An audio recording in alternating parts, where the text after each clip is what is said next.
Hi, everyone. We're going to start in a few minutes just to let some more folks trickle in. We have 64 people in right now. That's about half the amount that we have registered. So just want to give everyone a little bit more time. This is a good time to test your camera, your microphone, get familiar with Teams. If you are not familiar with using the chat function, it might be useful to find the chat right now. You can find it in the banner at the top of your screen. It says, it's an icon that just says chat underneath it. And then the other thing to pay attention to tech-wise right now is making sure that you can see the slide that Brent currently has up. It says December 2025 basic septic training with a very funny picture. With the slideshow function that we're using in Teams, you can scroll through the slides and you can see what's coming up. If you want to go back and make sure that you're seeing what Brent is actually seeing on his screen, there's a button that says Live Sync to Presenter, and you just click that and it'll bring you back to where Brent is in the slides. Hey, good morning, Brent. Good morning. You feeling good? How are you? Yeah. Awesome. So far, so good. Knock on wood. Good, sir.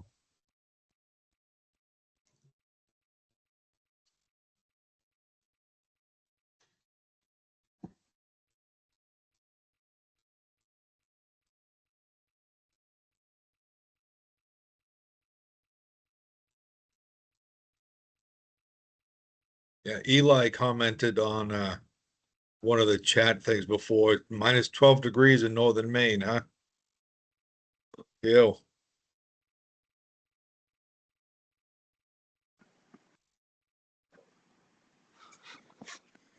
Good morning, Brent. Good morning. How are you? Good. How are you? Good. Good. Very well. Good.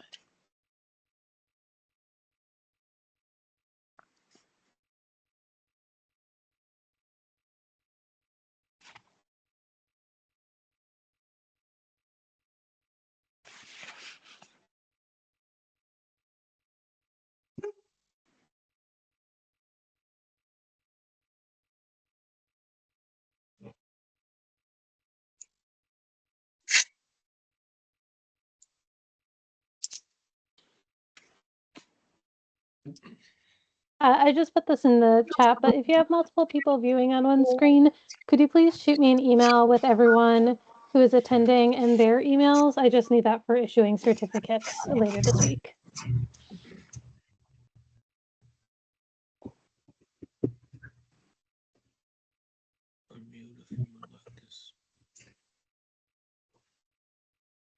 Hey, Brent. Hello. Hey. What I'd like to do after the training is I'd like to send you some pictures. I'm working on a health facility right now, running into quite a few things. And I'll send you the pictures and then we'll be able to talk on each one. Yeah. Okay. That's good. So I won't tie up no time here, which I'd like to, but let me get my cat's tail out of here. Come on. Come on, Jacko. Come on, let's go. Come on, come on, come on, let's go.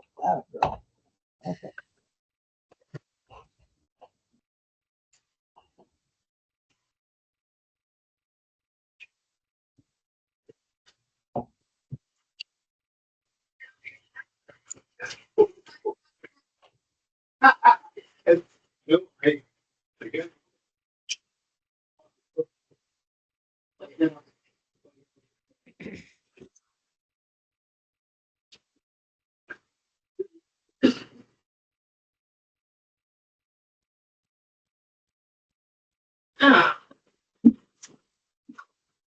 You don't want it, it's okay. I thought it would just be black. It's not. No, it's all right. Okay.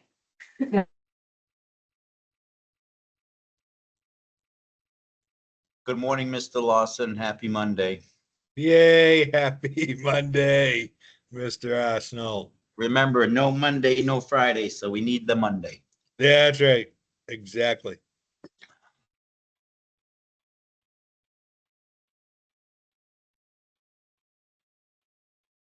All right, it's 9:05 and we have 85 people here, so I think we are good to start.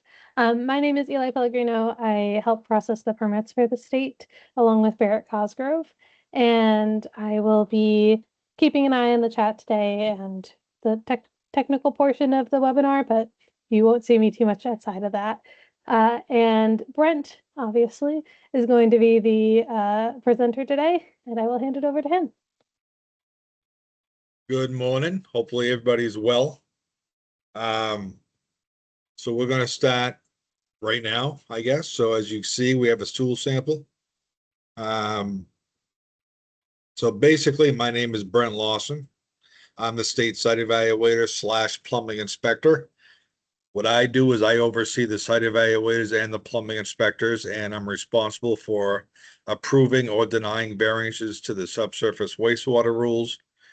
I also do site visits. I also conduct the site evaluator exam, the written exam in the springtime, and the pit exam in the fall. And on one of these slides, you'll see what we do for the pit exam, just to give you an idea. The state agency that I work for is responsible for the subsurface wastewater disposal rules, is the Department of Health and Human Services, which is basically the main center for disease control and prevention. There's the address right there. This is the cover of our rule book. And this is the last amended version of it. So if you don't have that, this is what you need to go by, contractors and plumbing inspectors and site evaluators. I believe a copy of this is on our website, which I will be showing where that is here shortly. But this is what you got to go by. There you go. That's our homepage. I know you can come back to this, or you can write it down right now. I'll give you a few minutes.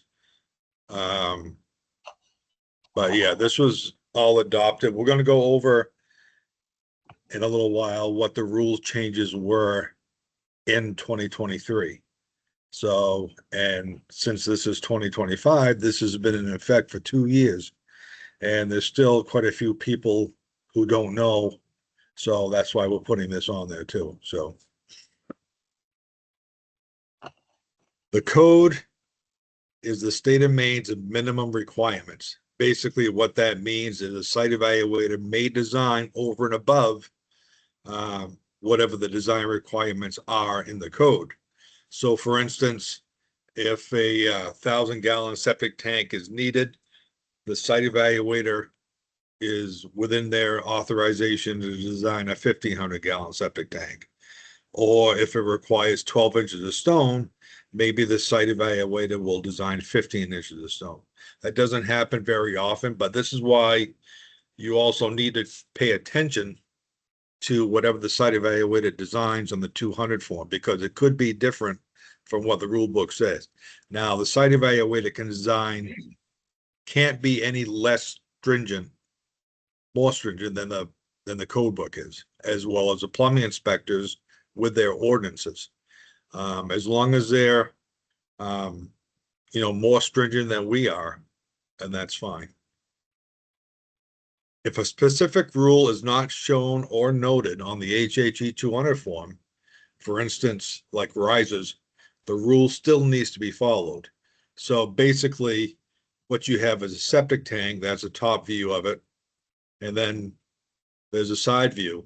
Now, when we go over the new rules that was enacted in 2023, it's going to show you that at least one riser has to go to grade. This is one that really isn't being followed as much as we hoped it would be, but it's still in the rule book and it has to be done like this. So basically, the riser needs to be located over the area or the hole where it's pumped. And of course, if there's a filter or a pump in the septic tank, another riser beside that has to go up to grade as well. So just remember that like when you're inspecting, And this is one of the things that a lot of times the site evaluators won't show the septic tank on the 200 form, which is fine because a lot of times that, if a site evaluator puts it in a certain location and there's tie points to that septic tank, then the LPI can't move it or the contractor can't move it. But if there's no tie points to it and it still shows the location of a septic tank, it is within the LPI's authority. They can approve a different location because, a lot of times maybe there's ledge or it's just not feasible, or, the plumbing goes out a different wall, something like that. But it is the LPI's authority. They can approve something like that. But there still has to be the riser still has to be on there. So basically your basic septic system is this. It's, and a lot of you already know this. It's the pipe coming out of the house, going to the septic tank, going to a D box or a T, and then going to a disposal field, which filtrates it down into the soil. This one is actually a stone bed. There's a number of different products out there, Elgin end drains, infiltrators, Presbys. There's just a lot of different stuff. All of those have to be installed by the manufactured specifications. So if you don't have a book on those and you get one of those plans coming in, you can go right online and get an installation book. That's what you should inspect it by. There are only a few slides that deal with the internal plumbing in this.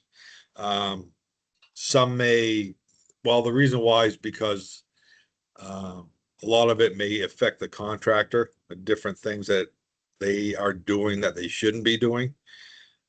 Here's one of them. This is just one that Mr. Potato had left something at home, so he can't go to the bathroom. So this is a very certified system installers. If you're here for this, you have, the program is certified installers. You have to attend one full day of training. And you have to have 2 HHE 200 forms signed by the plumbing inspector that has been inspected. And the certification is valid for five calendar years. And along with that, the certified installers attended at least 6 hours of installation trainings within those 5 years to get recertified. So the first one is a full day. To get recertified within those 5 years, you have to take another one, at least 6 hours. And, that includes erosion control through John McLean or, anything like that. They're all, if you're wondering if a certain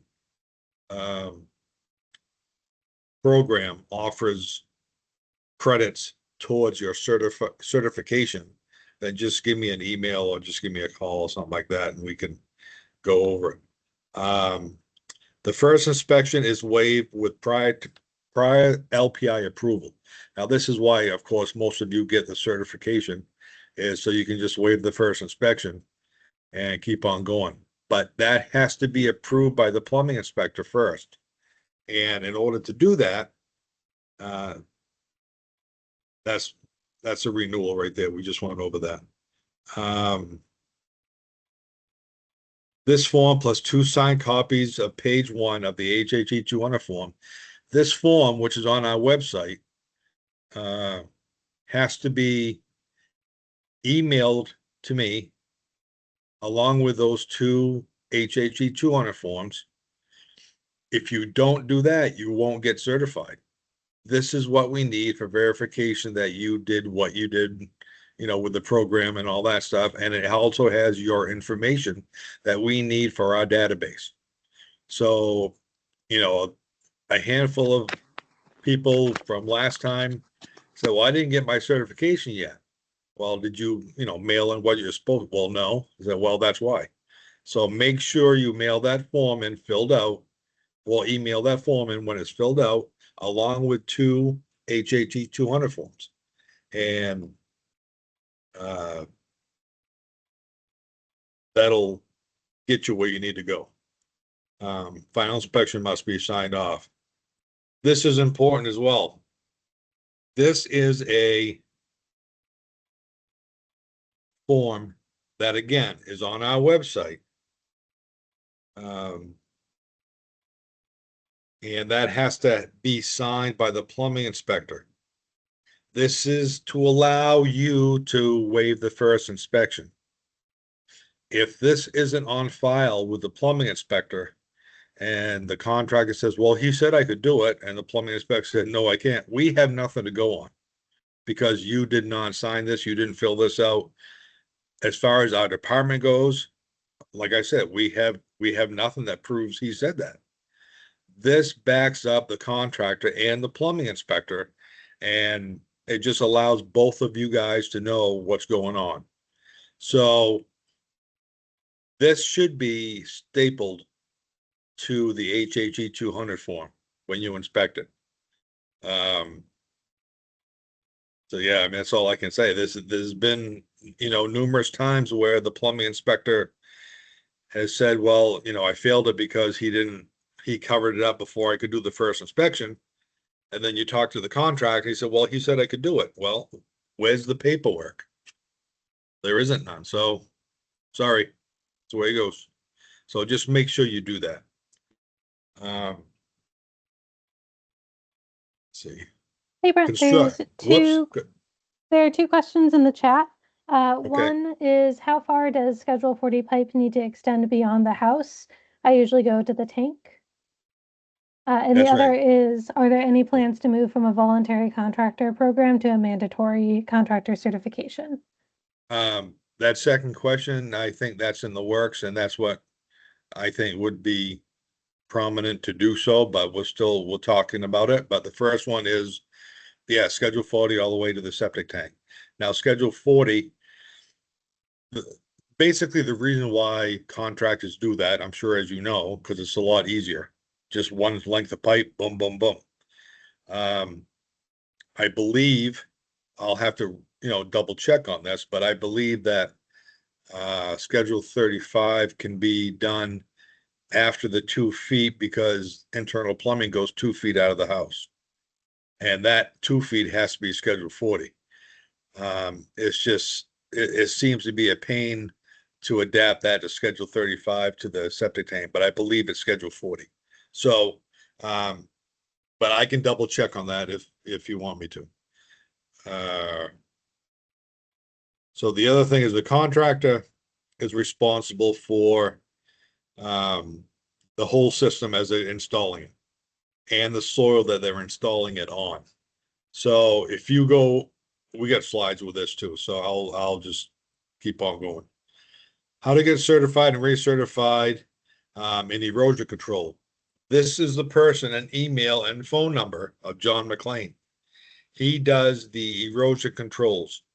And basically without this, you cannot work in the shoreland zone as a contractor. You need this. Now, I know this is up to the plumbing inspector to check. Sometimes it gets overlooked, sometimes it doesn't. But just to let you know, you need that certification to work in the shoreland zone. So the way this could come around and bite you in the ass is if you're working in the shoreland zone and it's all done and something happens and, an investigation comes to play and you find out you're not in the shoreland zone, I don't know what would happen. But I wouldn't take that chance anyway, because that's all DEP. They could fine you or they could, whatever they want to do. But it doesn't take that much to get certified. And if you take that plus this course, you'll be certified in both erosion control and certified installers. Alternative toilet. A device other than a water closet or other fixture located inside of a structure designed to treat or store human waste only. Examples are pit privies and vault privies. Now, the ones inside the house are composting toilets, incinerator toilets, and there are other ones too, but those are basically the two. was portable toilets are not considered alternative toilets, as they are only for temporary use. And a prefabricated toilet designed for temporary use, it says it right there, for special functions, work sites, outdoor gatherings, etc. Now there was, we tried to put something through that had alternative toilets, like prefabricated toilets like this can be used for 7 days other than construction sites. But if they use more than 7 days, it has to have the LPI's permission in writing. That a portable toilet company, prefabricated toilet company, came in and they said they don't like that. The legislature just crossed it out. So basically we're back to the same rules that we had before, according to prefabricated toilets, which are just for social functions, work sites, outdoor gatherings, and stuff like that. So there's your foundation, there's your pipe. 2 feet outside of that foundation is where the internal plumbing stops.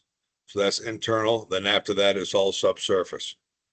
So there's your line right there. Now, in saying that,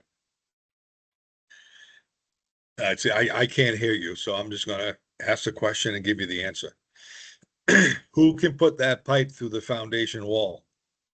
Can a contractor put it through like they usually do? No, they can't. You need to have a master plumber's license in order to go through that 2 feet, because that's internal plumbing. Now, we leave that totally up to the plumbing inspector. But the rules say that the contractor, unless they have a master plumber license, or the homeowner can do it, can only go to that line from the septic tank. Hey, Brent, we have a question in the chat and then also somebody with a hand raise. So the question from the chat is, why does the state have the HHE 200A, but there's also a section on the regular HHE 200 for a tank replacement? Shouldn't a tank replacement require that an SE size it properly and meet your setbacks? Yes, it has to be done that way, but the only time it doesn't have to be done that way is if that tank is being replaced in the exact same location. All the setbacks are met and all that stuff, you can use just that single form. Otherwise than that, if that's getting moved, the site evaluator would have to do that to make sure all the setbacks are being done. Thanks. And then I see, Bruce, you have your hand up. Do you have a question? Yes, I'm going to the porta potty. Did they change the rule about now they can leave it there as long as it is maintained? Yep, it's back to the same, what it was before the rules changed. So they can or they can't? Well, are you talking about a construction site? No, I've run into a business where off-gridders put a porta potty, and I told them that because of the rules that had changed, that you can keep your porta potty there as long as it is maintained, which is pumped out by whoever services that. Right. Is that still okay? Well, the porta potty stuff, I mean, it goes, when it reverts back to what it was before, you can only use them for, gatherings, social functions, stuff like that. If this is a business, they're not supposed to have a porta potty. No, not a business. It's a residential, a guy Okay. who lives off the grid. That's all right. Even a residents are not supposed to have it. They're supposed to have, they can have at least a primitive system. They're not supposed to be having a prefabricated toilet, because that is not an alternative toilet. Okay, thank you. Yep. Let me see. Yeah, even I see that other one. I've seen porta potties used at restaurants, takeout sites as a permanent solution, which is no, they can't use that like that, because the rule book says it's only for social gatherings and functions, stuff like that. And I think, if somebody has, a further questions for that, I think it's a good idea to call the health inspection program, the ones that license restaurants. I don't have the number right here, but it's a good idea to ask them. So this one right here.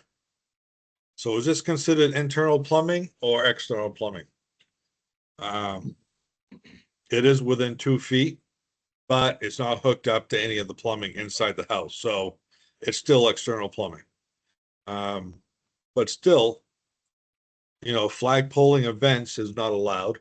And I'm sure they did that so when they have the screen door open, they won't smell that much. But it's not an alternative toilet. Once again, if they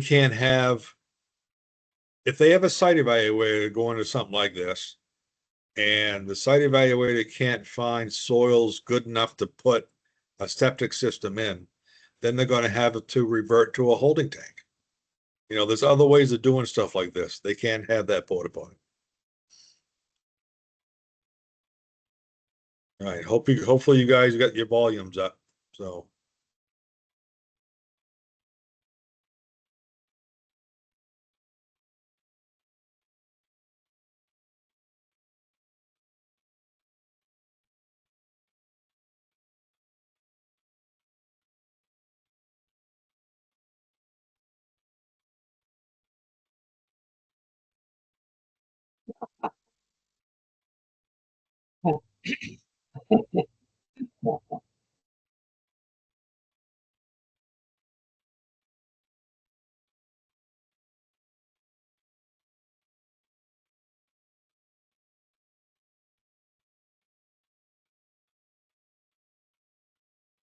And this was a picture after they got together.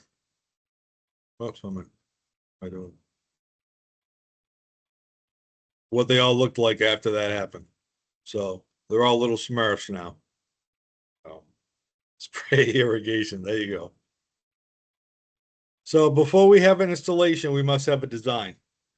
It's very important for the LPI to look this over. Now, we do not expect LPIs to be site evaluators. We're just asked to do the best you can and looking them over. The biggest thing is these following pictures are for the designs that we have now, the forms we have now. So the biggest thing is basically to have everything filled out. If a box is empty and the site evaluator meant that to be that way, then they need to put NA in that, not applicable. But otherwise than that, everything needs to be filled out. So with this one, like how long is it good for? If it's just an application, right there, that's where the date is, and it's not permitted yet, it's good until the rules change. Now, a caveat of that is every 2 years, the site evaluator needs to recheck that and revise it just to make sure that nothing's changed. Like, well, it's coming up in a minute. And if it's permitted, how long is it good for? It's good for if work is commenced within 24 months after the permit is issued. So the reason why is, say you have a septic system staked out right there, and you go to permit it. You as a plumbing inspector, hopefully will go look at it just to make sure nothing like this has happened. So maybe the abutter has a well drilled, and if this is not permitted yet, that's fine. Then the site evaluator is going to have to come back and move that. So, what's work commenced directly associated with the septic system. Could be, and that's left up to the plumbing inspector too. It could be, the pipe coming out from the foundation. It could be the installation of a septic tank, whatever, anything that's directly associated with that. If that has started, then the LPI, it's up to the LPI again, saying that, yeah, it's fine. So let's say if it is permitted, but it isn't installed yet, and the well driller comes and drills that well, now it's the well driller's issue. Because that well, that permitted HHE 200 form protects the design from any encroachment of anything. So that well would have to be drilled 100 feet away from that disposal field if it's first time system. So this is when the people that own that property go back to the well driller and start having a little civil issue. But still, this is happening a lot more because lots are getting tighter and tighter, and everybody's living in campers now and all this other stuff, which is another whole situation. But still, if that is permitted, that is like it's existing. So treat it that way. Legal exist. There you go. Either installed prior to July 1st, 1974, or was permitted on or after July 1st, 1974. It is now existing, even though it isn't installed yet. This is what we were just talking about. If that was permitted in 11/24, and this well was drilled on 11/25, it's the well driller's issue. So, now a question comes up. If that septic system was installed, can you, as a plumbing inspector, legally give them an occupancy permit? No, because your well drill is too close. The well's too close. They're going to have to fight to have them move that back, or install like a Jaswell seal and a liner, or to meet the table that's in the rule book. But something's got to be done with that situation before an occupancy permit's issued. Hey, Brent, there's a hand up. Okay. Herbert, if you want to go ahead. Yeah, so did I just hear you say that if it's permitted, you still have to, you got to complete it within 2 years, or you got to get a new permit after that? No, if it's permitted, it's just got to be started within 2 years.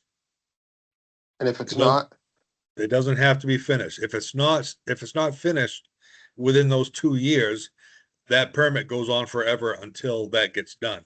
If work hasn't started within those 2 years, then they will have to redo it all over again. do I have a situation where there was a system that somebody put in an apartment over a garage and didn't get it permitted? They came back in after the fact, redid the system on paper. I had to do a permit and file it with the registry of deeds, but it doesn't have to be installed unless there's a problem with the system. Was this in the shoreline zone? Nope. Okay. So the inspector came in, the soils analysis guy came in and did a new bed design to add 25 feet onto the bed. And he Okay. added an extra 1,000-gallon tank in series with the line going into the existing tank. And I had to file it with the registry of deeds after I pulled the permit. Okay. But I don't have So- to install the system unless there's an issue with the current system. And that's Like if complete. it starts, Go ahead. so unless it starts backing up or something, if the field handles the flow as it's currently being used, then I'm fine. But I mean, that was 10 years ago. Yeah. And that situation is completely up to the plumbing inspector. They could say, well, I tell you what, since you are coming in to get a permit now, just have another design done and record it with the registry of deeds. So in case something happens, we can take that right out and you can put it right in. Or they can actually make you put it in because, this is an expansion. So that's Right. totally up to the plumbing inspector. And so potentially in 4 or 5 years, if there was an issue with the field not handling the flow, could I work it under the current permit that's been issued? I don't believe so because work hasn't been started on that permit yet. Now, well, wait a minute. Now, when you record it with the registry of deeds, all time stops. So in saying that, I would say yes. Okay. I don't expect it to ever happen. I was just curious. Yeah. Thank you. Yeah, you're welcome. Authorized designers, non-engineered systems, site evaluator and that's licensed in Maine can design a non-engineered system. An engineered system, you need an engineer. Now, the site evaluator can do the soils, but an engineer has to do the actual system. Professional engineers shall design the engineered systems. What's an engineered systems? Basically, it's anything over 2,000 gallons a day, or the BOD is above a certain amount, which you'd have to have it tested in order to see that. So that's where the 2,000 gallons a day would be. So each bedroom, 90 gallons a day. Minimum of 2-bedroom design is 180. So you'd have to have 23 bedrooms in order to reach over 2,000 gallons a day, which is an awful big house. But we're not just, looking at that. You're looking at restaurants, you're looking at malls, you're looking at stores, you're looking at apartment complexes, anything over 2,000 gallons a day has to be done with an engineered system. Application for disposal system permit. All field signatures have to be completed. Current forms are on the webpage. So basically that's where the permit goes. The LPI doesn't touch this yet until he or she looks at all of the blocks on the 200 form. Like I said before, everything has to be filled out. Signatures are a big thing, especially homeowner signatures. It's calmed down a little bit, but we used to get, one here and there without the homeowner signature or without the homeowner signature on the variance form. We can't process them until that's done. So that's why I've been sending them, emailing some back and saying, you got to get the signature on that so we can do this. Again, owner's name, everything like that. Now on the plan itself, you should be as plumbing inspectors and as contractors, so there's your property line, that square box. So who can tell you where the property line is? The homeowner can tell you, but he or she's not always right.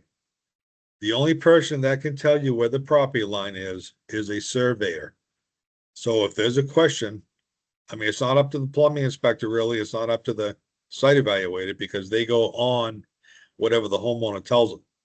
But this comes into play when a neighbor complains, well, you're on my property. Then a surveyor has to come in and do a survey. So there's a driveway, there's a well, there's where the house is, septic tank, disposal field, distance to the well, observation holes, site plan, site map, the north arrow, any water or wetlands, any ponds, slope. So that's what, if you're as a plumbing inspector and or a contractor, if you can't read the 200 form, don't do anything until you get it straightened out. Because if you do something, then somebody comes back, well, no, I meant this. Well, you've already put it in. So, and as far as the permitting process goes, the LPI shouldn't be permitting it unless they understand and can read everything that's on there. There's a couple site evaluators that puts a lot of information on their plans, and they usually do it on a grid, and it's very difficult to read. So whoever has an issue or a question about the 200 form, the site evaluator's name is right on the bottom. Give them a call. So this here is soil profile. So this right here is modeling. What modeling is the color pattern obtained in the soil condition of, blotches or spots or something. That basically tells you where the seasonal high water table is. So in this case, it's 20 inches. This right there, this is one of the pits that we use Well, it's not exactly this pit, but we used this 1 year and for the site evaluator exam. So the site evaluator who wants their license basically has to step down into this pit, and you can tell where the seasonal high water table is roughly right there at that time, but they have to determine that whole soil of that whole wall to find out what type of soil it is. That picture right there is those blotches. That tells you where the water table has risen. That basically tells you, if there's iron in the soil and the water gets up that high, it rusts. So that's what that is. So they know, the site evaluator knows that the water table is at least that high. So that's where they put the seasonal high water table. Now, the reason why this is important is because you got 20 inches right there to the groundwater table. So there's the pit that the site evaluator dug, or the boring. So there's 20 inches to modeling. So that's where the seasonal high water table is. And now this is a 3C soil. So there's a table in the rule book that says there's soil profile 3C. That gives you 12 inches. What that means is that particular soil type, the bottom of the bed has to be 12 inches above where that water table is. Now, of course, this is important for the functionality of the septic system, because if that's down at that 20 inch, that bottom of the bed is at that 20-inch level, there's no way it's going to drain. It's just going to be like a bathtub. So that's the reason why they put it up. Now, some of them, if you got, like, let's say 10 inches to the high water table, that whole system right there could be a huge mound in your backyard, because it's going to go up even further. But that's the reason why the site evaluator has to determine where the limiting factor is. Now, your other page should have all this information on it too. Now, as you can see, it's really, you can read that, but it's not crowded. So that's all the information that has to be on there. It's very simple and it's very neat. And again, it's not on graph paper, so you can read it easily. And yeah, it's just, like I said, if you can't read it, call the site evaluator. There's a cross section. Again, that's nice and neat. Tells you all the information you need. You should be all set. It doesn't have to be complicated or crowded. So after that's all done and the LPI reads everything, everything's in place, must be signed before permitting along with all the variance forms. That's the homeowner. After that's all done, then the site, the plumbing inspector can permit. Late permit fees must pay double the permit fee. So you, as a contractor, if you put this in, let's say the general scenario that is very, very popular. Well, the homeowner said they already got the permit. That might be fine, but did you see it? Did you see the permit? As a contractor, you must have the permitted copy of that application in your hand before you start work. Even a copy of it's fine. But as long as you have that, you're all set. If you don't, that could, cost you, $500. That's just for a complete system. Yeah, but just make sure that permit is obtained. Covering of work. No part of a system must be backfilled or may be backfilled until, let's see, until it has, been inspected and approved.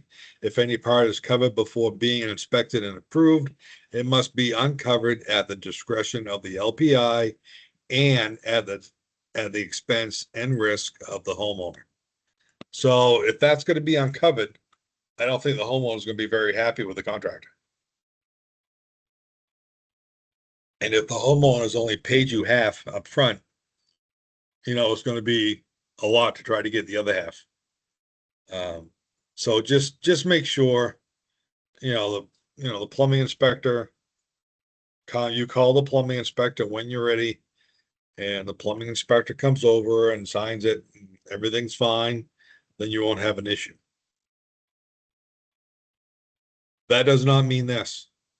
This is not actual covering of the work. It is, but it isn't.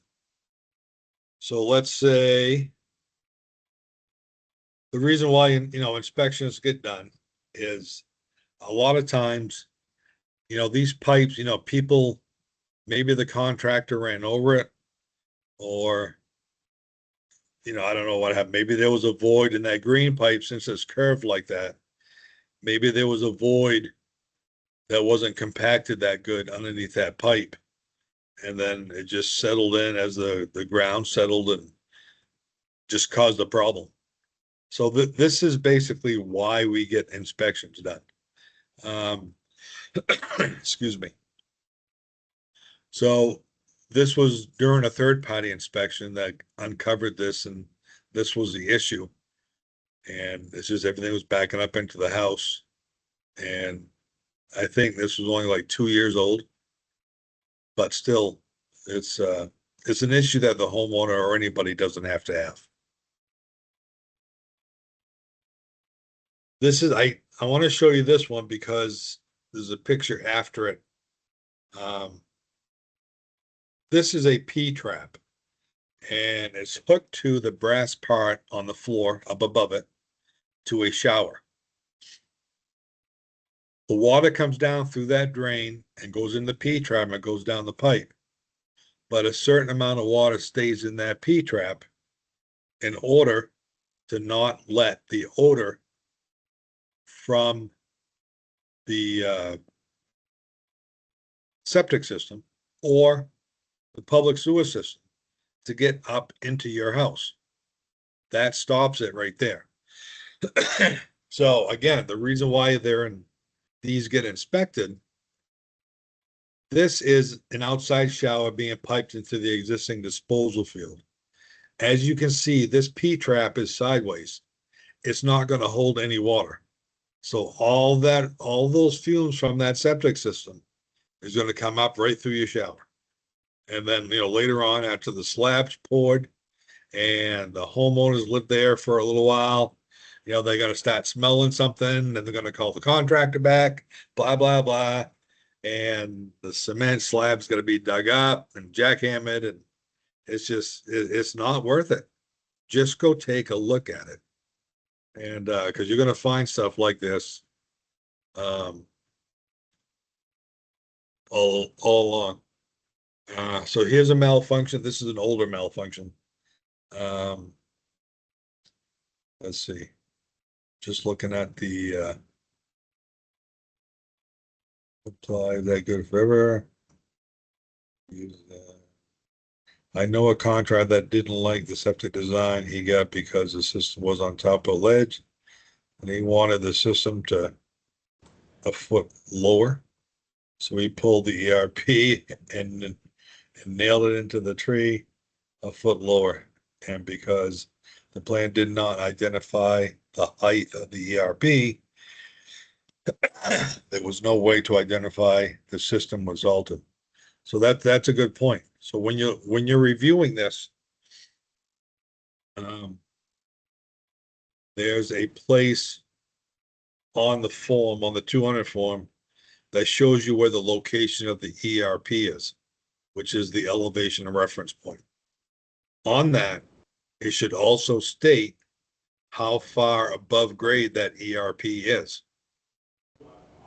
And that's the reason why that's there, is so nobody can move it. So that brings me to another question. Who can move the ERP? Contractor? Homeowner? No. The only people that can move the ERP is the site evaluator. Now, the contractor can, if let's say the ERP is behind a pile of dirt, they can't see it. The contractor can not move the ERP, but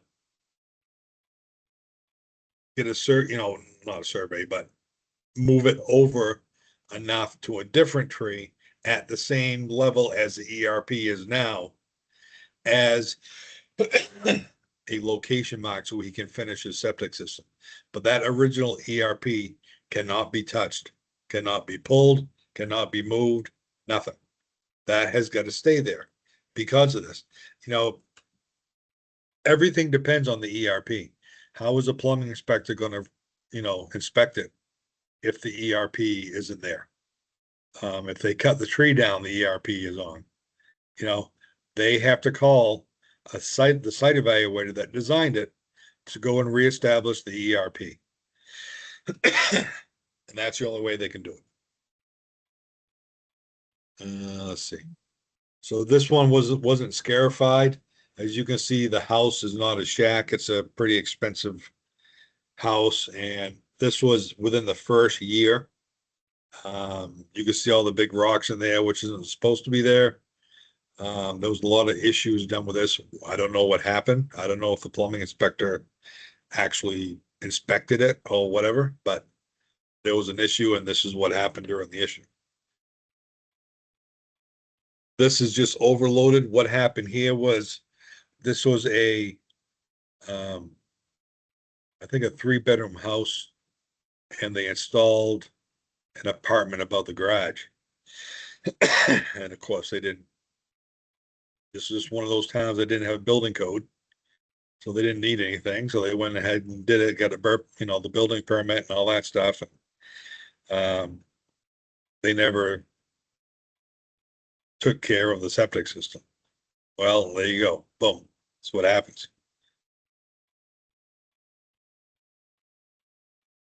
All right, here's a test. So try to spot the malfunction.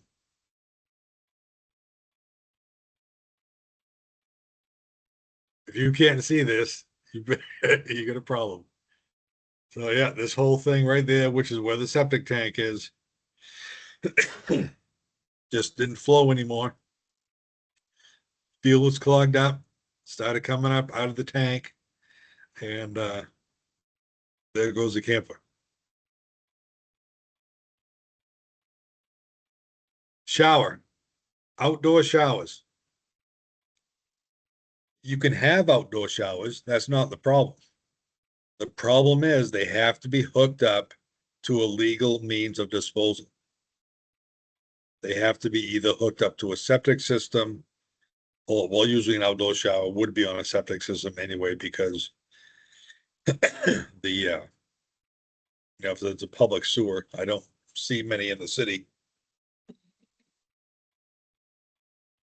And if you look in that picture, there's a bucket towards the back of it that has a hole in the side of it.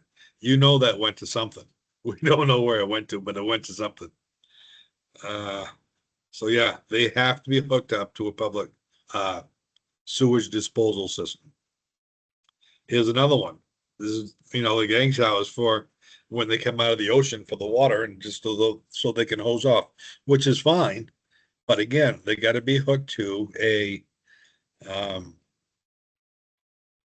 some type of disposal system, and they can't just drain on the ground. DEP doesn't like that. Well, neither do we. But internal plumbing infomercial. If you want hot water, you have a temperature and pressure relief valve, which is on all of the hot water heaters.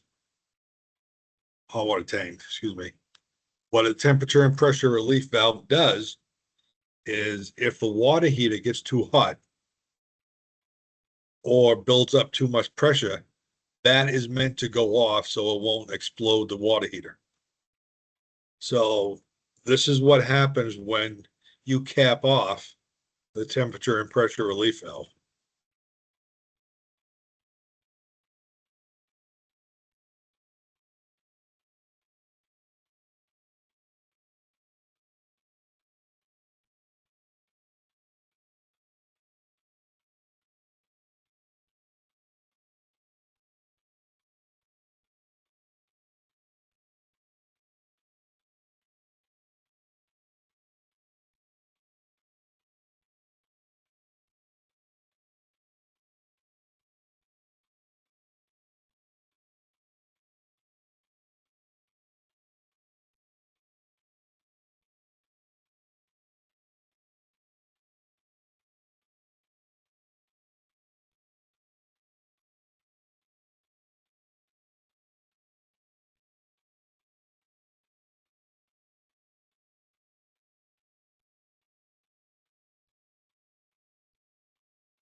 So don't cap your temperature and pressure relief valve.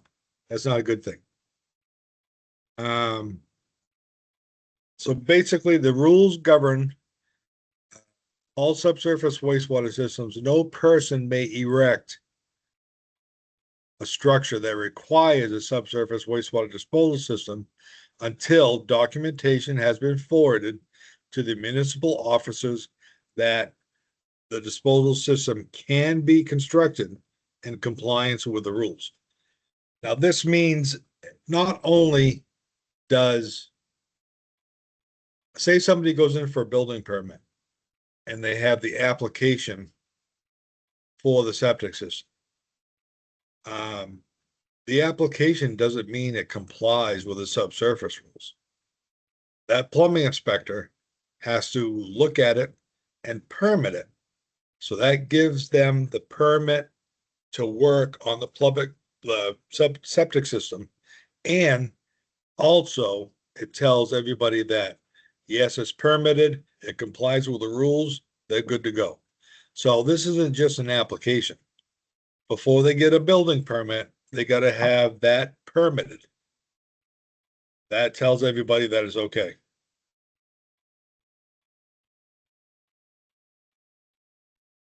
Again, how do you know if it's a compliance? It gets permitted, you review it and permit it. There you go. So new rules as of September 23rd, 2023. First of all, we have a detached bedroom. Basically, what this is a house can have another detached room, but it can't have any kitchen, stove, microwave, or anything like that. They can have a bathroom, but they can't have any cooking facilities. That gets it not attached to the house, but it can be separate. That the site evaluator can actually just design that as an extra 90 gallons per day. So this is just it's just like another bedroom. And the reason why there's a difference between that and like the in-law apartment or an apartment over your garage, those have cooking facilities. So that's why there was quite a few people inquiring about this one when we changed the rules on it. Especially people, down in wherever.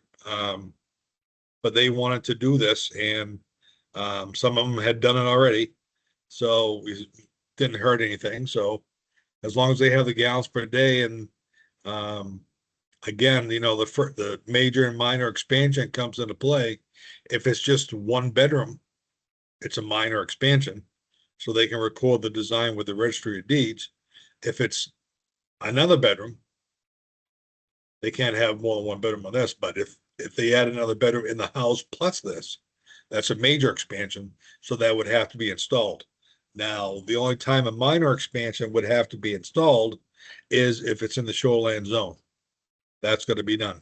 It can't be just have a recorded with the registry of deeds. It has to be put in.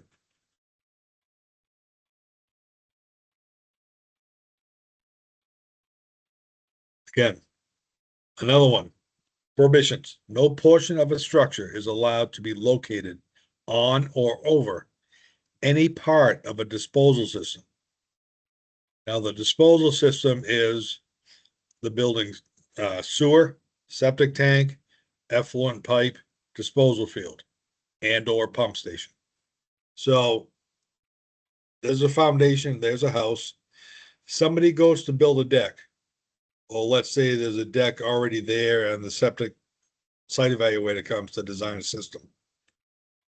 That tank cannot be there. That's going to be moved.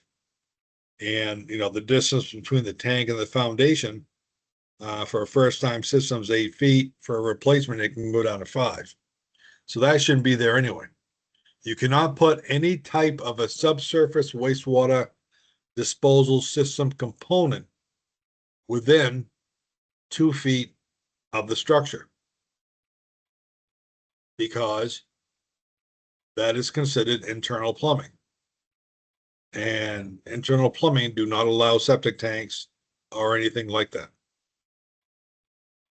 So again, there you go. You can't put it there either, because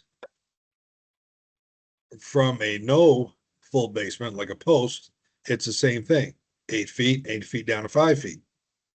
Plus, it's under that deck. So it'd have to be over here. So the whole thing, and they can't be used as a support for the deck either. We found that before too. And I don't see anywhere in the rules that can be used as a support. So there you go. So there's a line that can't be over. If somebody wants to put a deck on, either they'll have to move that tank or they'll have to put the deck somewhere else. But it can't be located on or over any part of the system. Hey, Brent, there's a couple of questions. Okay. So Chad asked, how about a refrigerator or a hand sink? I missed the context. Oh, it must be for that detached bedroom. Is that right? Yeah, I mean, as long as they don't have any, it only says no cooking utensils, like stove, microwave, stuff like that, I believe. So as far as a refrigerator, yep, that's not a problem. Okay, and then another question, can you elaborate on the minor expansion described in section 10C 2C, mother-in-law apartment? I'd have to get out of the slideshow and open up the book. So, but I can if you send me an email, I can answer that. Or if you guys want to wait until the PowerPoint's done, I can look back and see what that is. Okay, and then what is a frost wall? I believe a frost wall is 4 feet or shorter. I think that's part of the building code, so that would have to be done by the building, whatever the building code is. And then what about pit privies that can be in a structure or a vault privy? Those have to be approved by the local health officer. Anything inside of a structure, dwelling unit, as far as like a primitive toilet goes, those would have to be approved by the local health officer before it's permitted. Could a ground level brick path cross over the septic tank? By code, probably not. No, nope, it can't. And then do you know what the setback should be from a frost wall? I believe, I think it goes under the category no full basement. So it would be the same thing, 8 feet and 5 feet. And then I see that Daniel has his hand up. So you can go ahead and ask your question now. Hey, good morning. I just had a quick question on the setback for the frost posts for like the decks and stuff. What is the purpose of the setback for that? I understand the setback for like a full basement, things of that nature that have drainage, but frost posts, I mean, they don't have any drainage or any real reason for a setback other than building things over the top of the tank, right? So I guess I'm confused on why there's a setback on frost posts. I'm not sure because those rules were well into play before I got here, before 2000. But I would think that they just didn't want anything to get near like a frost post in case it did, move or something like that. I mean, or it could be that if the septic tank or something ruptured or something like that, it would go down in that frost hole too. Okay. I would think that would be it because that sounds more logical than anything. Yeah, because it was explained to me once that, they were trying to avoid a short to drainage that is not an approved system. So obviously, like if the tank leaks, you don't want it to leak back into the footing Right. drains. Right. So I was like, well, there's no drainage in a frost post or a sonotube, so why would that ever matter? And Right. the engineer was even like, that's a great question. It doesn't make a lot of sense. Yeah. So I figured I would just ask. And I think I just thought of this. It might be a big caution too. If there's a perimeter drain around the house and something leaks, it could follow into the perimeter drain because of frost holes there. I'm not sure. I mean, that's just a guess. I think that's really all I Yeah, it can just tell you. seems like really restrictive for what we're trying to, we're trying to protect the systems, the environment, things of that nature, and like the frost post doesn't make a lot of sense. So that's why I figured Yeah. I would ask for clarification. But that's good. That's a good question. That's something we can look into as well. Yeah, and I'd appreciate that because if you guys looked into it and found that there really isn't a real reason, it might be a pretty nice change because down here on the coast, I'm in South Berwick, and a lot of the lots are tight, and if I can't put a septic tank within 8 feet of a frost post for no real reason, Right. that would help. Yeah. Yeah. Okay. That's a good question. Thanks.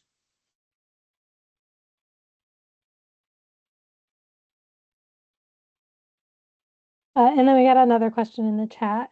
I thought it was for ease of replacement of tank. Oh, okay. Well, I mean, definitely, if that's the case, that I could understand that too. But yeah, I Yeah, guess it could be. for just first time. Yeah. Okay. Appreciate it, guys. All right. Thanks. That's it on the questions. Okay. So what's the closest setback distance to septic tank that may be from a full basement with a variance? So actually it'd be 2 feet.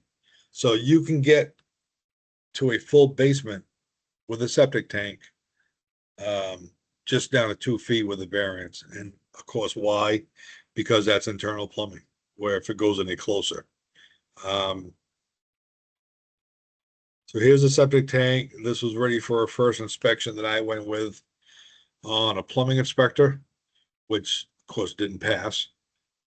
Here's one that they put a filter in. The filter, I mean, how are you gonna get that filter out? You can't. They put it in the wrong way. Let's see. Here's a D box that was all just root bound, big time. That was one of the issues why it was going back into the house. Here's what you should be doing is that T from that effluent line coming up to the bottom of the box, that should be like kind of 45-degree angled if you're using a T, just so when that pump comes on, it doesn't shoot straight down both of those pipes.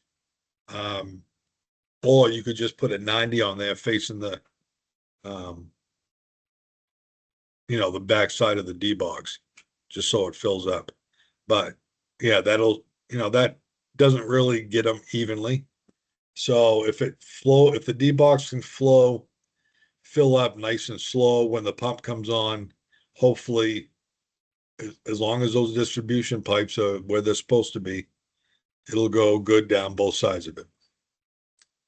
Anti-flotation.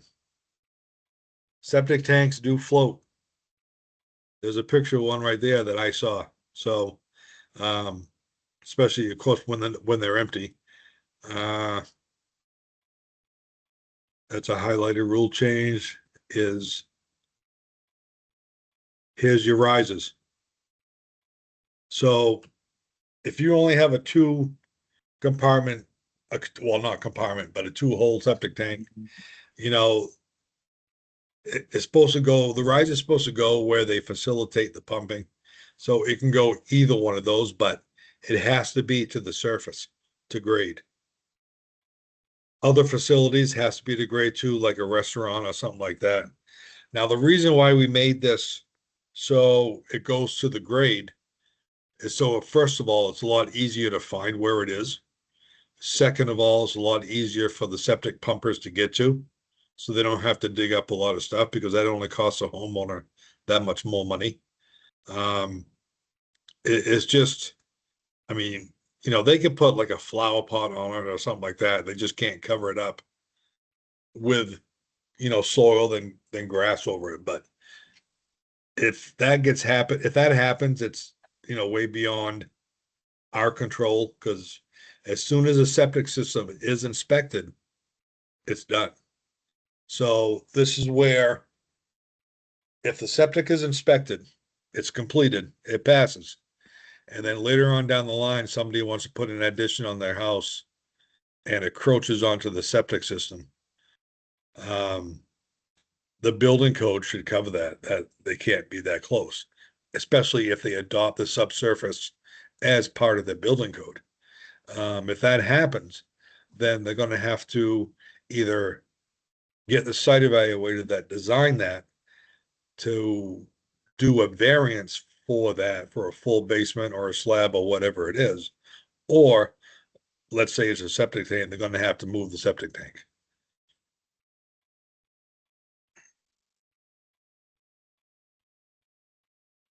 I see Great. that Christopher has his hand up. Yep. Go ahead, Chris. Morning, Brent. If you Morning. could go back the slide to the pump coming into the bottom of the D box. Is that T required? No, it's not Or can they required. just kind of have it bubble up into the box? I wouldn't have it bubble up into the box because it might be enough force that it's going to pop the cover off. Okay, so it should have something Yeah, T90 something to bend it. Yes. Okay.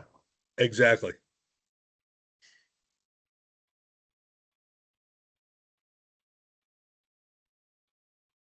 Tom, you got a question too? Well, Yeah, just Brent, I can tell you that on the D box, it has happened on 2 of my jobs that I told the contractor to come up with a 90 and go back down with a 90, and he did not. The homeowner called me, where of course it blew out on the bed, and when we pulled the cover, that's exactly what happened. It came up, hit the cover, and seeped out. So now I require all my contractors to come up out of the ground with a 90 and then another 90 to go to the bottom of the box. Yep. Yep. That's fine. Yep. Works great. Yep.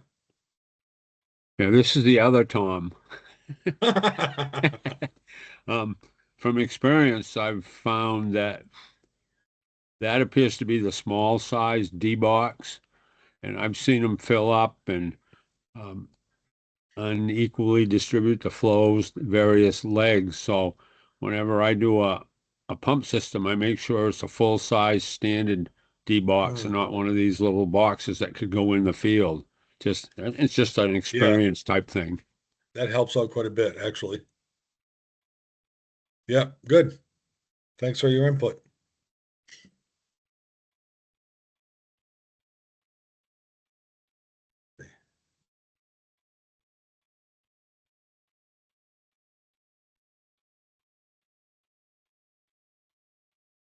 Risers to facilitate pumping again to the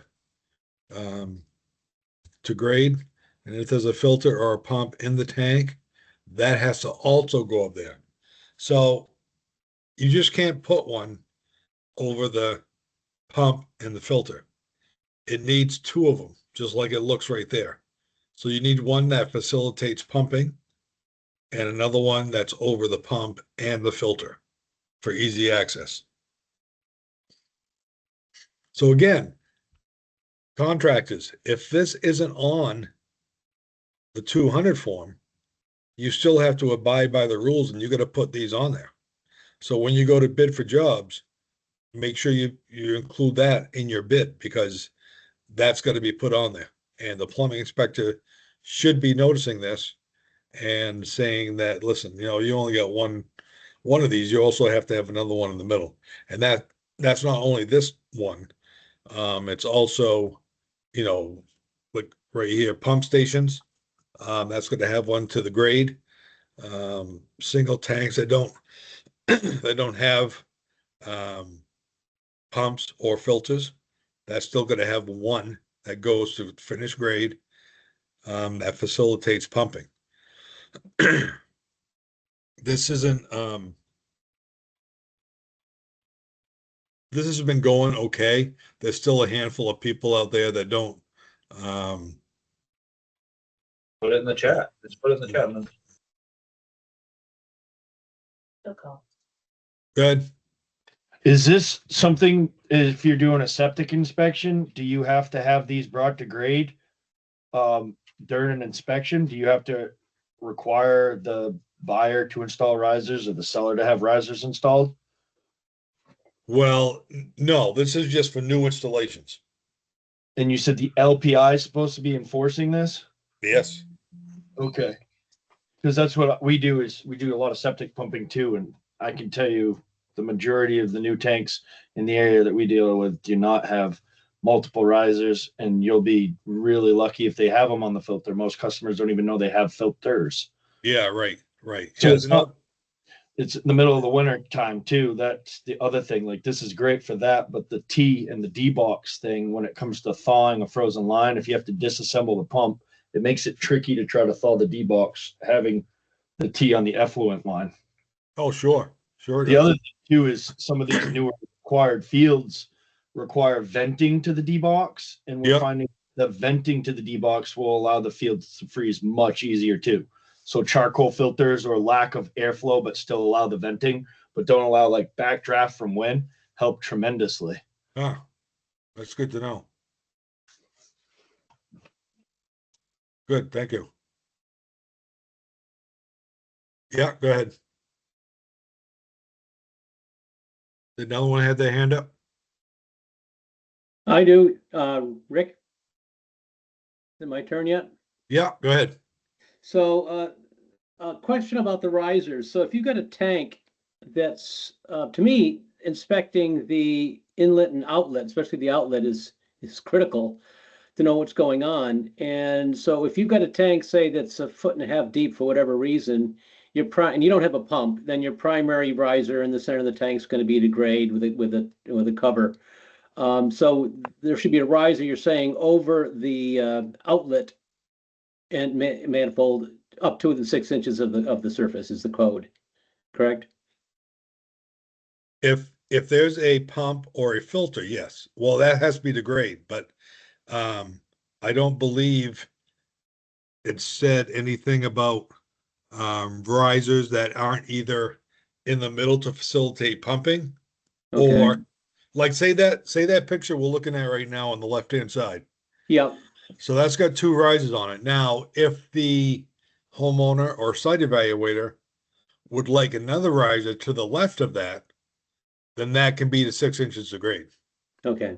It's not It's only- required then, if it's not a Right. filter, not a filter or a pump, it's not required. But I'm just thinking about even my own tank when I get it pumped. I mean, I got to go out my wife's garden and move some plants and dig down to my inlet and outlet baffles, and it's a pain. It's not that Oh deep, yeah, but, I know.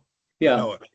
Yeah. Okay. So it's not required, but a good idea. If you do have a deeper tank, to require at least maybe a 12-inch ring or something over your outlet or something like that, if you don't have a filter. Sure. Yep. Okay. Thank you. Exactly. Yep. Yep. Another one's got their hand up. Was it? I see Nick has his hand up.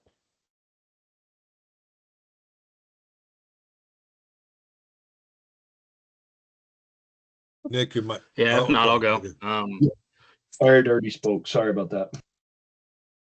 Oh, you're good. You can go ahead. Nope, we're all set. He answered our questions with the inspection stuff, so you're all set. Thank you. Oh, okay. Sorry. Yep. All right. So, yeah, I just all of the precast contractors that I work with down here, I've asked them multiple times, like, hey, risers are required now. Why don't we just cast the risers into the lid, which you can do. They will do for you. It's, it's a premium price or whatever, but it's like, they're like, well, we didn't realize it was a requirement. We thought it was just something people liked. I'm like, no, it's been a requirement for 2 years. So why do we even make tanks without risers cast in them? Because it just needs a riser, right? So it's like, why not just cast them every single time that way? So I guess I was looking for clarification on why that is a confusion. Like, have we reached out to people to let everyone know? Because there's a lot of new homes that get built every year. I see tanks go in with no risers. So yeah, and the plumbing inspectors are supposed to be stopping this. Evidently, they're not.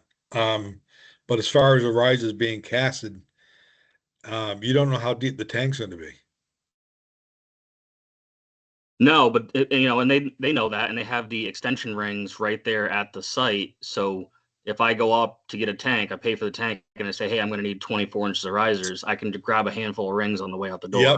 And that's Yep. Pep and Precast Right. that does that. So, Okay. so it's like, Yep. you know, you can do all of these things very easily because they just come in, you know, however 6, 12-inch risers or whatever that just bolt together. So I guess I was just curious if there maybe is an easy conversation to have of just calling a couple of people, you know, local contractors that use the precast companies. It's like, I'm not saying enforce it, but maybe just let people know that is a really easy route to make Yeah. sure everything's done right. Yeah. Yeah. Cause like it's like, you know, that's been in process for 2 years, and, you know, I mean, we don't expect every, you know, that to really ring the bell, you know, within the first year of it. I mean, we got to have people get used to it. And, but I mean, it's been 2 years now, and we're still hearing, you know, a lot of plumbing inspectors aren't enforcing the rises. So that's another reason for this, you know, seminar, is just to get the word out even that much more. Bruce? Brent, have you seen these green fiberglass like risers? Either one, yeah, yep. The That's code fine. states that you have to use, if you're going to use a riser, it has to be the same material as the tank. Code All right. states that. So So actually, that would be cast. I mean, yeah, that would have to be cast in the cement ones, and the green well, fiberglass risers could be put on the fiberglass tanks. I tell I'm them, not sure where that comes from, but I don't think that's true because we put green polylock risers on concrete tanks every day. So Well, I thought so. well, how can we change that code then? Because that's what the code states. If I put a riser, it has to be the same material as the tank. That's what the code states. All right. I mean, if that's so, then we'd have to change that too, because, you know, That it is should. so, because I tell the contractors that when they put them in, because the outfit that makes the tanks also make these. Now, one of the issues is the pumpers saying that, you know, in the heat of battle, when they get there and they take the 4-inch pipe and they send it down with that big strainer on it, they crack that green riser, that fiberglass riser. It's not very, very tough. And besides that, I mean, at the same time, those risers are rated for traffic. So well, as long as whatever the code states. The other thing up here, northern Maine, if your riser, the pumpers can't find it, they're not gonna pump the tank. So it's a great idea for the risers, as far as I'm concerned. Yeah, right, right. Um, yeah, we'll But have we to. can look at that for the code. I'd like If to you, get direction on it. well, I mean, as far as, can you see if you can find that in the code? I can't get my code book up. Yeah, I'll find it. Yeah, find it, and let us know exactly what it says, and then we can tweak the issue from there. Sure. Okay, thanks. Thank you. Anybody else got a question?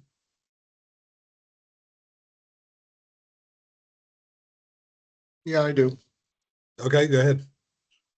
I wrote the question as well, but I know of 2 properties. One I'm looking to actually buy, but I know the septic tanks have been frozen up before because of little use, and the top of the tank is actually at ground level, doesn't need a riser, the covers are exposed. And I'm wondering, shouldn't there be some depth requirement for the tank itself to prevent it from freezing? Well, it does say in the rule book that every component should be frost protected. So they should have used something on there, either, you know, the 2-inch styrene on top of the tank, or put more fill over it or something to prevent that from freezing. Yeah, because I know both of them, I know it froze up, and the property I'm looking to buy, I was looking for the septic tank, and the whole tank is right at ground level. Yeah. Jeez.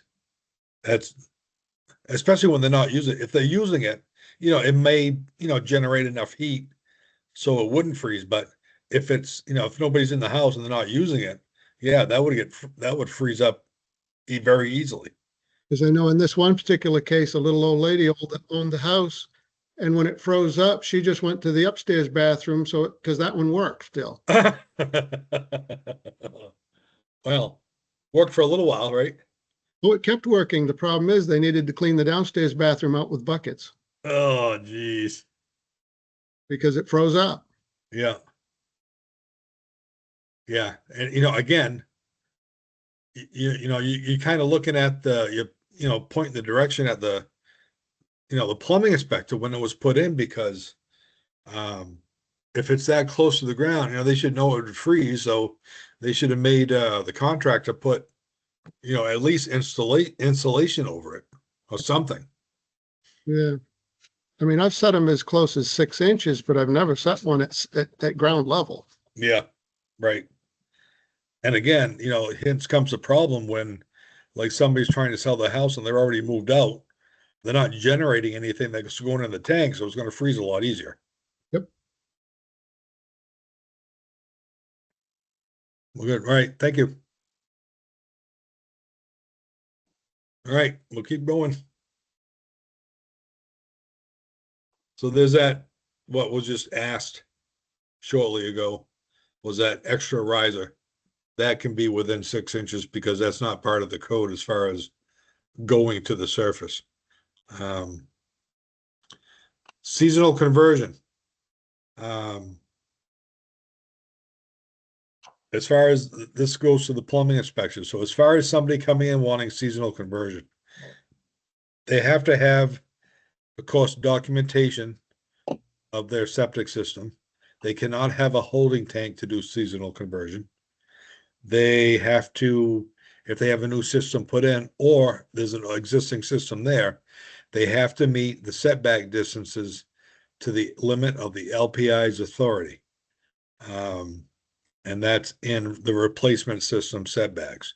If they meet that, then they're fine.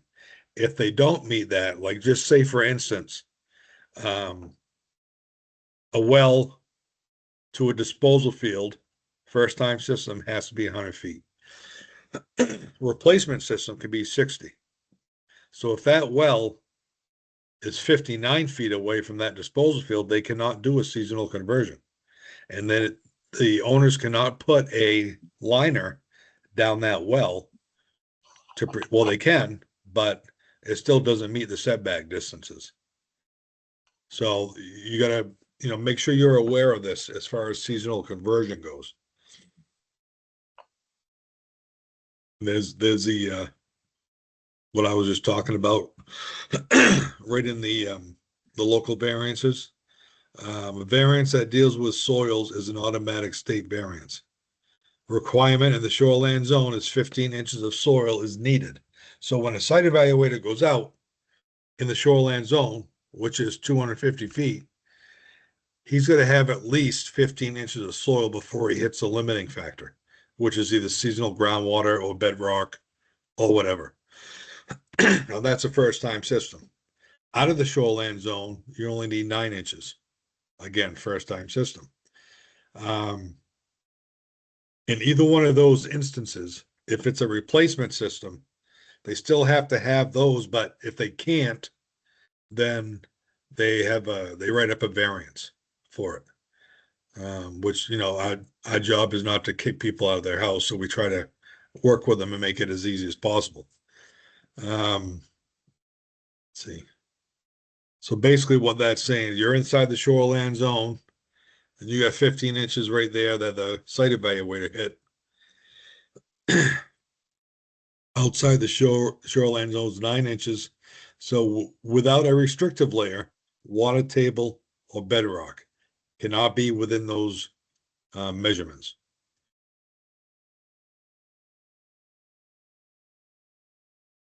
Seasonal conversion, that's a separate permit. It says right there, seasonal conversion.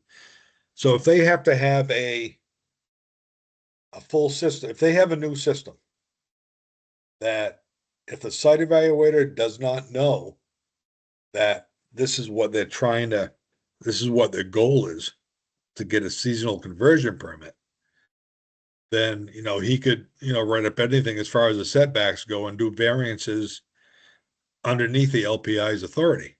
So the site evaluator has to know what their goal is. So I know nobody has control over this, but the homeowner needs to tell them that this is what their goal is, and they need to get all the setbacks that they can. And that's really the only way the site evaluator is going to know, unless they ask them. So again, that's a whole different permit. So if they do get a new system put in, they have a permit that meets all the setbacks, but it's still seasonal because they haven't done the seasonal conversion permit yet. Then the homeowners go into the plumbing inspector with this, just a front page, and check off seasonal conversion. They get a seasonal conversion permit from the plumbing inspector, and usually the plumbing inspector staples that right onto the new design, and they're good. Okay. Water softeners, water treatment systems. Now this code is only for residential water softeners and iron systems. Residential, not commercial. These are on the internal plumbing permit. Conditions for alternative disposal approval. Basically,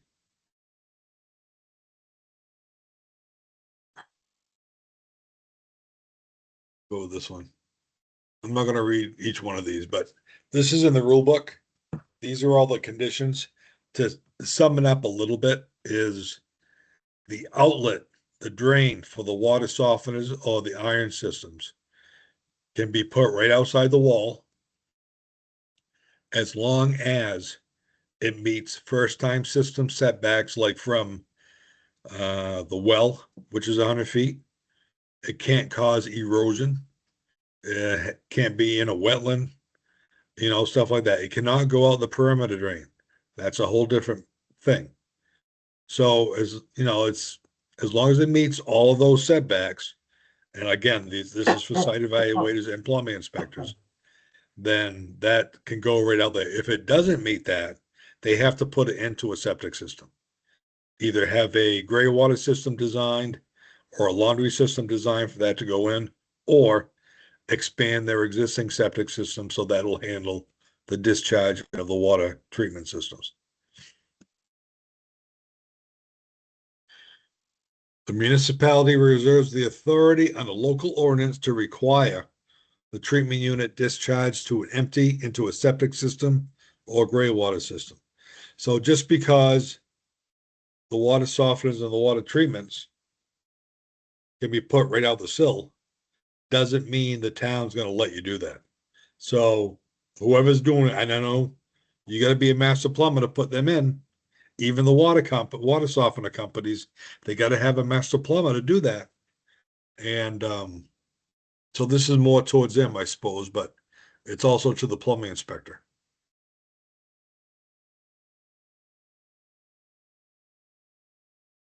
Covering the disposal field stone. The disposal field stone must be covered with a layer of filter fabric as the laying of the distribution pipes progresses. So filter fabric, going to be 4 ounces per square yard, excuse me. That's the ASTM number that should be on there. So if that, it can't be, as you all know, the plastic weed control, because that's not going to work. It's going to breathe a little bit. It's going to be that type of fabric. No more hay. Hay cannot be used anymore since 2023. Because we all know in the old rule book, it said 2 inches of compressed hay. We all know there's not one septic system, well, maybe 1 or 2 in the state of Maine that has 2 inches of compressed hay on it. So this is why we went with no more hay. Get it all the same thing, all filter fabric. Everybody's on the same page. We're all set. It seems to be working fine so far. Short-term rental means, again, this is towards the site evaluator. Means any building, cottage, cabins, or other habitable structure that is rented for lodging purposes for a period of time that does not exceed 30 continuous days. So design flows for short-term rentals. The site evaluator, if they have a short-term rental, and of course, again, they're not going to know until somebody tells them, but if it does have a short-term rental, they can put an adjusted design flow of more than what is needed. So let's say there's a 2-bedroom short-term rental, 90 gallons per day per bedroom. So there's 180 gallons a day. The site evaluator has authorized that they think because it's a short-term rental, it's going to be abused more. So they can actually add another 90 gallons per day onto it. They're well within their right to do so. That protects them as well. So I think that's a good idea.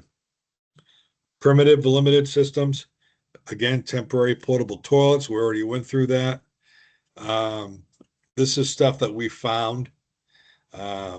This person used that alternative toilet as a regular toilet, and they had a bathroom and everything. So, but they didn't put a flush in. That's what they used until, we found out that they had it, and the plumbing inspector put a stop to it and made them get a full design. And this is when you go for a little ride, and hopefully nobody's inside of that, because they're not anchored down, as you saw before, as the wind picked it up. And then, inboard, outboard. These are floating at a campground. And it's just, the river came up a little bit, and these are way too close to the high water mark, and just, there you go, started floating away. Fill for soil, that's been changed. Again, this is more for site evaluators. Soil inside the shoreline area must be in place at least 40 years. Outside the shoreline zone, fill must be in place for 20 years. Now they can either check with a local plumbing inspector, see if anything's been done, or look on Google Maps or whatever. Usually that'll give you a hint. But yeah, that's with that one. Removal of microfish permit search. We don't have that anymore. We do have a permit search online on our webpage that you can find. I'm not sure. Let's see. Oh. Next time Eli comes on, we'll have to ask her a question. I'm here. Hey, Eli. So as far as the permits that we get in, at what date, what's the closest date to now that they've been scanned? I believe that Mickey is scanning as we're going. I don't know exactly how far back it is, but I mean, I think only at most a couple of months from after we received the permit. So if a town sends us a permit that was like from last year, it still will be a couple of months for us to get it in. It might be even faster than that, but I don't want to say that it's, I don't want to say that it's faster than that, and it's not. Right. So, I mean, it's on me. People looking for something at the beginning of 2025 should be able to see something. They should be, assuming that the towns sent us the permit at the beginning of 2025. Because we have a lot of towns that will send us permits, not a lot, but a good number of towns that send us permits once a year. So we might not even have that permit yet. Okay. All right. Thank you. So the first thing you do is call DigSafe. Make sure they're there. Installation is started. Erosion control gets set up.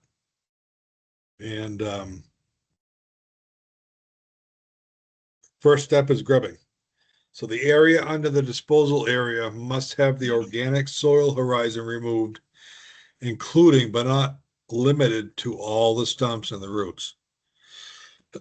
So as far as grubbing, scarification, the fill extensions of the system is part of that disposal area. So that all has to be grubbed and scarified. And the transitional horizon done, even underneath those fill extensions. Again, right there, fill extensions. So this is the area that would have to be grubbed and scarified. Yes, a PowerPoint will be available after. So they are grubbing, getting all the grass out of the way, scarifying the site. The area under the disposal area must be thoroughly roughened. If plowing is used, it must be done parallel to the topographic contour in such a direction that each plow furrow will be thrown upslope. The soil should be broken up to a depth of 6 to 8 inches. Alternately, a rototiller or teeth of a backhoe or frost tooth may be used.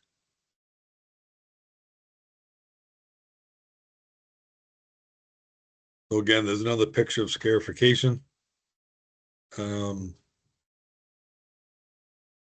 Why don't we stop right there and take like a 15-minute break? And then we'll resume this at 11 o'clock.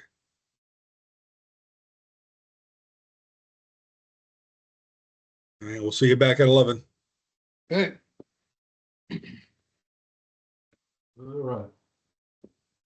I'm gonna take you out, crazy dog.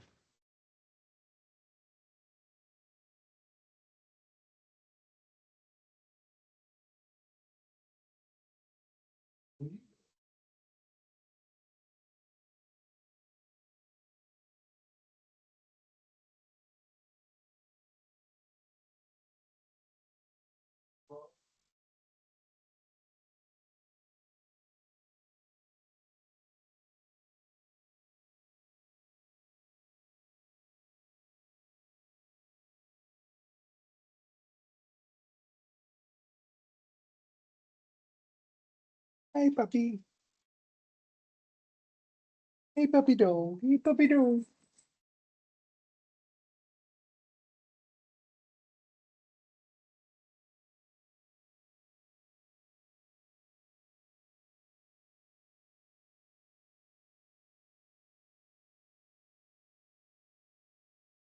What's up, buddy? How you doing?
Oh.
Hey,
puppy dog.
Hey, Ashley.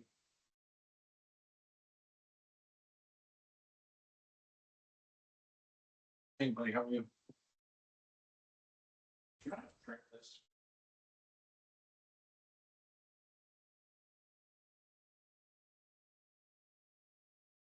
can't find it anywhere. Just print it? Yeah, For the I'm gonna- printer? Print those 5 pages. Why can't you right click?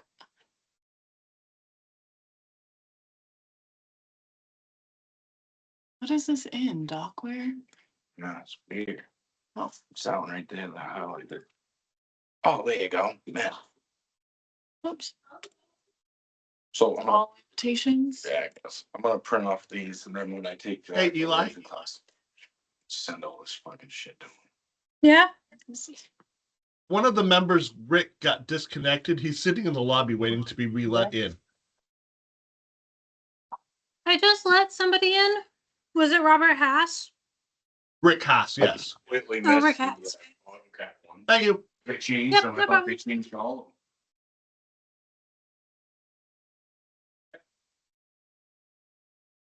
Hi, Eli. Yeah. Can you tell me, well, I saw a while ago someone flashed there was going to be a PowerPoint available for this. And how can we get with it? Yeah, we will put the PowerPoint up on the website probably at the same time that we put a link to the YouTube video.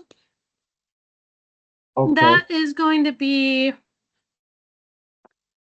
let's see.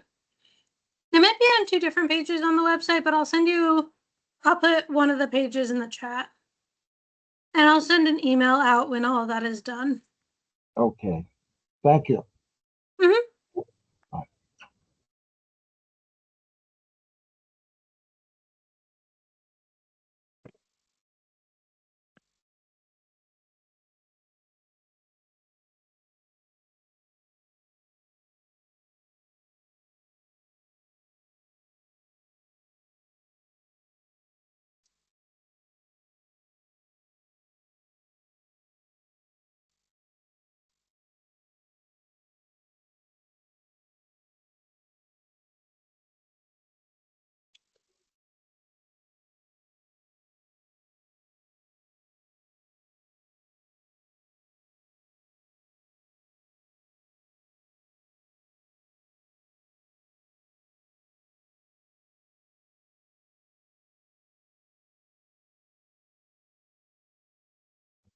You know where I put one in.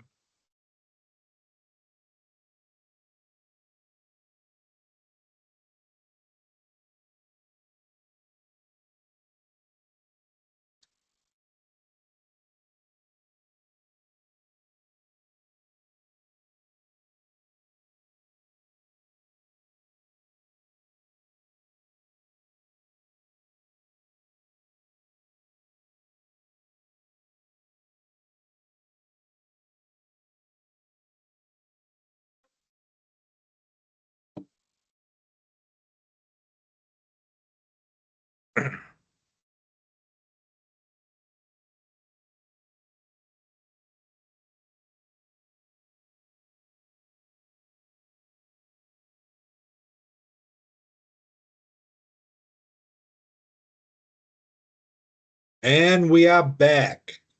Ta-da! So we left off at, let's see if there's a link, okay, for anyone who missed it. We left off at grubbing, I believe. So again, the installation has started. Transitional horizon comes to play. A minimum of 4 inches of backfill material must be mixed into the original soil. Now that's it. If you already have like a 5 or 6 soil, which is like gravelly sand, stuff like that, then the transition horizon, of course, doesn't have to be done because that's what it is. But if it's anything, like siltier or basically siltier, I guess. Then the transition has to be done. Transition horizon. So there's after scarification, there's the dump truck backing in, dumping the stuff, the media for the transitional horizon. So is that a good thing? I would say no. So, because what it's doing, it's compacting what you already scarified. So when the effluent goes down through, in this case, the stone, it has nowhere to go. It just puddles right up on there. But as long as you re-scarify that issue, you're fine. Just to make sure you re-scarify it.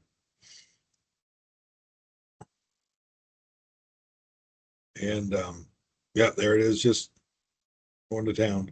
And again, the from fill extension to fill extension, that's what you got to do. Now this is the bottom of the bed, which is where the stone is, which lies on the transitional horizon. So in this instance, minus 44. So it's minus 44 from the ERP is the bottom of the bed, which is what is going to be inspected on. The transition horizon is not part of the elevations. So there's your nail in the tree. There's your transition horizon, 44 inches right on top of that. There you go. The LPI must make 2 inspections as follows. Number 1, vegetation has been cut, removed in the disposal field area. Then you got grubbing. Then you got scarification, which has been roughened up. And then the transition horizon, which has been established. And the erosion controls and all that stuff set up. Just like with stone, if there's 2 tables in the rule book. One is the sieve analysis of backfill, and the other is a sieve analysis of stone. If the LPI doesn't think that meets that sieve analysis table, he or she can actually have you get it sieved to make sure it passes. But I've seen really, really dirty stone before, which have passed the sieve analysis. So it's going to be, from what I see, it's going to be really, really filthy. But if a design has either or on it, as in the D box or T, circle the one that's being used. And that's the best way I think the site evaluator should do it, because really the contractor gets in different situations, and if that's already on the site plan, either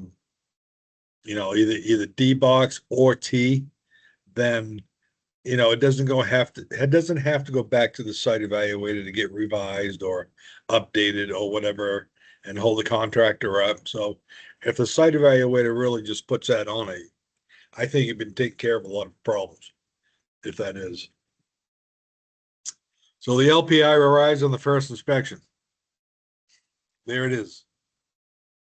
Bottom of bed is right, elevation. In that picture, since all the water is on the left-hand side, I don't think that's too level. It's got a little sloping issue. So that just tells you when that stone bed is put in, or whatever it's going to be, all that effluent that hits the bottom of the bed is all going to go over in that corner.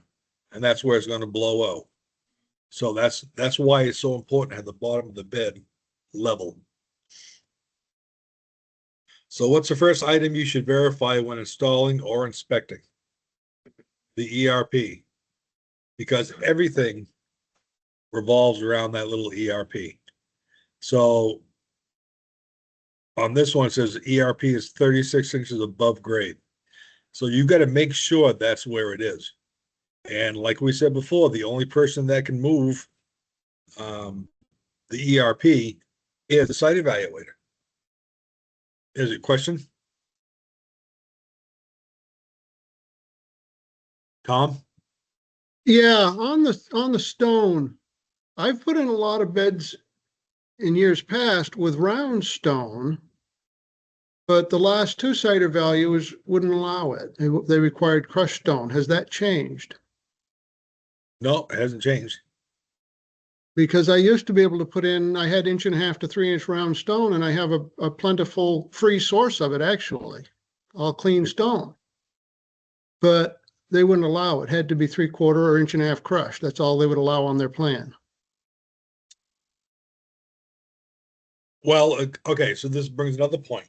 If the site evaluator specs something out, that's what you got to use. Unless, you talk to the site evaluator, see if you can use something else. But yeah, I mean, I think it says, I can't remember what it says in the rule book, but I believe it does say crushed stone. But I'd have to look that up again. I'm sorry about that. Yeah, if somebody can look that up and just say on the chat if it does say, if it specifies crushed stone, that'd be great. Then we can all find out. I just don't want to lose the PowerPoint that I'm on. That's all. All right. Thanks, Tom. I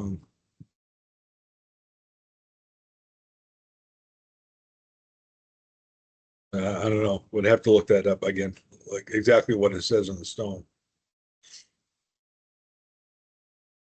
So that's where it says how far up grade is going to be. So, in this one, you got, 60 inches. Again, who can move the ERP? We already went over that numerous times. Site evaluator. Again, 60 inches above. So let's say that's where that ERP is.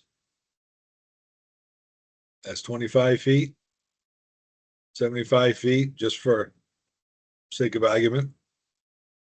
There's a well that is 25 feet away. Now, if that well wasn't there, let's move back a little bit.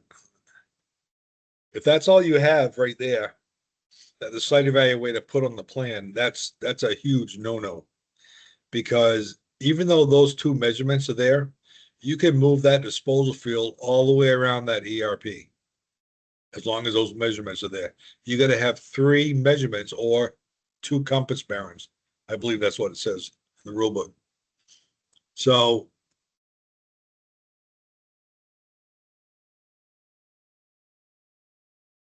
$100 feet from the well, 6-inch birch tree, 25 feet. So there's your third measurement. Now with that third measurement, it's locked right in. You cannot spin that around that ERP at all. So you know exactly where that's going. First inspection is basically after the site preparation, grubbing, scarification, transition horizon, erosion control, stuff like that. Second inspection, well, scarified, transition horizon. There we go. Is a disposal area, which is from, we already went over this, you got to do the whole thing from fill extension to fill extension, preparing for the inspection. It says in the rule book that the installer make arrangements with the contractor, that the contractor provides, like the laser level and all that stuff, the rule. So it does say that, and that is up to the contractor to inspect all parts. Usually the plumbing inspector will have his or her own tools. But if the contract is all set up and ready to go, that's the best time to call the plumbing inspector. Actually, usually the plumbing inspectors are pretty good. There's some that are really busy. They can't make it, within 24 hours, but if that's set up and they can get over there, that's great. It works out really well. So bottom of bed, which we kind of covered this with that bottom of the bed with the water in it. Level grade is no greater than 2 inches within 100 feet. So if your bed's only 50 feet long, it'd be, 1 inch within 50 feet. So as long as you're within that area, and the bottom of the bed, I think, is the most important part anyway, because if that's not level, it's going to screw everything up. So there's, I don't know, this wasn't a septic, but it just gives you an idea about, what that is. So again, there's your grubbing part. There's your scarification. And we went over that. So there's a backfill gradation table that's in the rule book. That's if you want to sieve it or somebody wants to put a sieve on it. That can prove that that's the right backfill material. And again, that's only if you have an argument from the plumbing inspector or somebody, and they can prove that it either is or isn't part of the septic system. The better field test to do is, so there's your backfill material right there. So if you take your hand like that, scoop up some, squeeze it together, and if it falls apart like that, it doesn't have much silt in it, which is good. If it clumps, then it's no good. You got basically almost like Play-Doh. Here's another indication. That doesn't have much staining. If you had a lot of staining in your hand, then that's no good either. It's just too much silt. And, when you get too much silt, the bottom of the bed clogs up. There was one, I can't remember where it was, but the stone was really, really dirty. The plumbing inspector told him to, he's going to, wash it, and it's got to be according to the rules. So he was part of a volunteer fire department. So you can probably guess what's going to happen. So he brought his fire truck over and washed the stone in the bed. So it was beautiful stone after that. It was nice and clean, but the bottom of the bed was all screwed up. So, all that silt went down through, and it just plugged the whole bottom. It was awful. So we dug a part of it up and showed him what he did, and then he realized, so he had to dig the whole thing up anyway. All right, so section 12, subsection F2 in table 12B does not specify either crushed or rounded stone. So either could be used. That's correct. Okay, so we got that out of the way. Defines disposal field stone means gravel or crushed stone, which is clean and free of dust. Okay, so the rules define disposal field stone like this. Disposal field stone means gravel. Stone means gravel, or crushed stone, which is clean and free of dust, ashes, or clay, and meeting the requirements of section 12. So basically section 12, like I just read off, was doesn't specify either crushed or rounded stone. So I guess you could use either one as long as, it has the voids in it. And, there's only two sizes you can use anyway, which is 3/4 or 1.5 inches. So either one of those are going to give you the void spaces. Plus, you cannot mix them together. You cannot use 1.5 inches and 3/4, because of course the 3/4 is going to take up all the void spaces in the stone.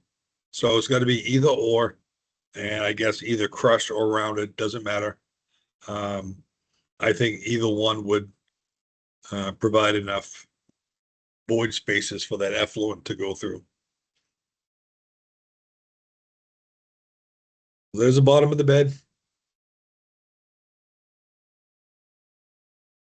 2 inches within 100 feet. There's a level we just talked about. Right up there. There's all your measurements right there with the from the ERP. So the ERP is at the correct height that's shown on the design. Erosion control is established. Grubbing, scarification, and transitional horizon completed, including the fill extensions. Elevations of bottom of the No worries. bed is at the correct height as shown on the design, and it's in the correct place. So as long as the plumbing inspector gets those done, your first inspection is completed, date the permit under the first inspection, and don't sign the permit yet. Just put the date on it. Because if you sign it and forget about it, you basically said that the whole thing was inspected. So I would just do that, sign it after your second inspection. Yay. So perforations, pipe perforations. They have to be at, I think it's 4 and 8 o'clock. Oh, let me back that up. Yeah, 4 and 8 o'clock. And they gotta be spaced so far apart. And, this is not a good way to start out the second inspection. I don't know if you can see that good enough, but the holes are pointed to the top. I really didn't think anybody did this anymore, but that was a brand new system. Contractor put it in, not a certified contractor. That doesn't matter though. It's wrong. So he basically had to, rip all that up and turn that all around.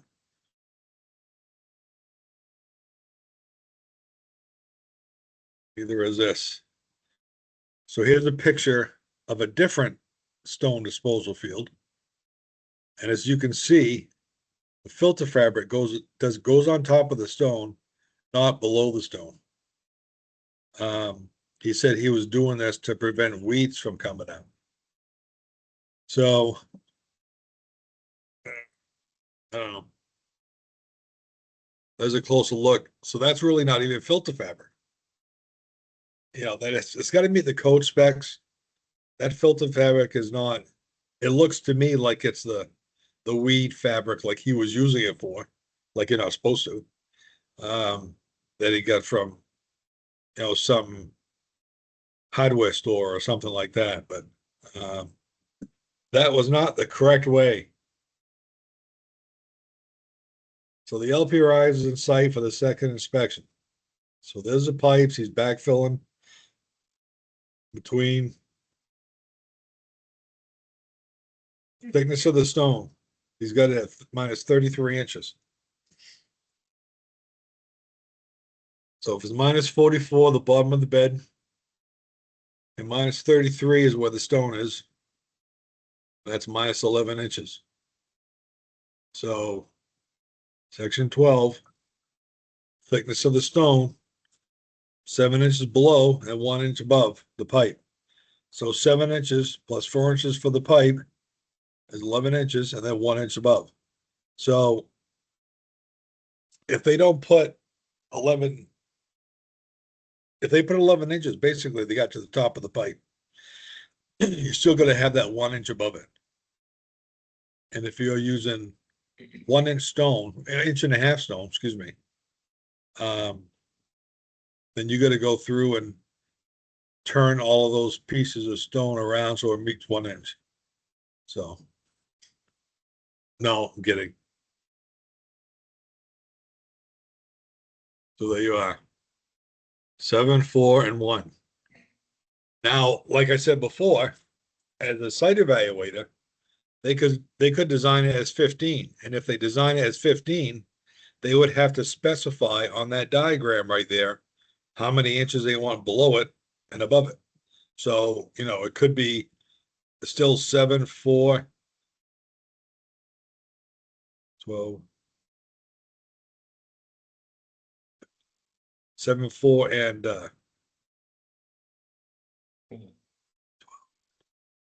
then another 4 inches, which would make 15.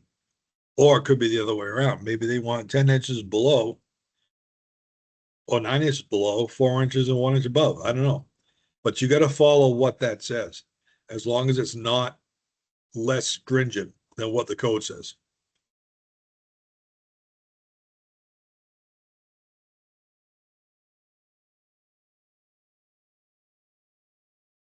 So again, like I just said, that's a minimum requirement. The measurements should reflect the thickness of the stone on the design. So that should tell you right there on your elevations how thick that stone's going to be. So there's a handful of stone, which that's really crushed stone. I mean, there's a lot of different diameters in that handful. That would not create enough void space. That's way smaller than 3/4 of an inch. It's just not good. That cannot be part of the septic system. It's not going to work.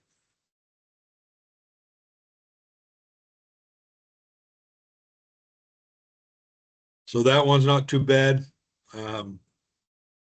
You're always going to get a little mixture in between them. And that looks pretty good right there. It looks pretty clean. Not bad at all. This one had a lot. Believe it or not, this actually passed the sieve analysis. So that's what I was talking about before. This is, sometimes it's really, really dirty and it still passes a sieve on the table. But just make sure, I just get the cleanest stone as you can. I know it's different all throughout the state. And you're going to get different cleanliness here and there, and whatever you're able to get. The LPI is going to have to take in consideration that, that's the only stone that you can get. But I would just have and there's the 1.5 inches and 3/4. I would have a conversation with a plumbing inspector, maybe even drive your dump truck, around the where the LPI is, and say, can you look at this for me? You got a question, Daniel?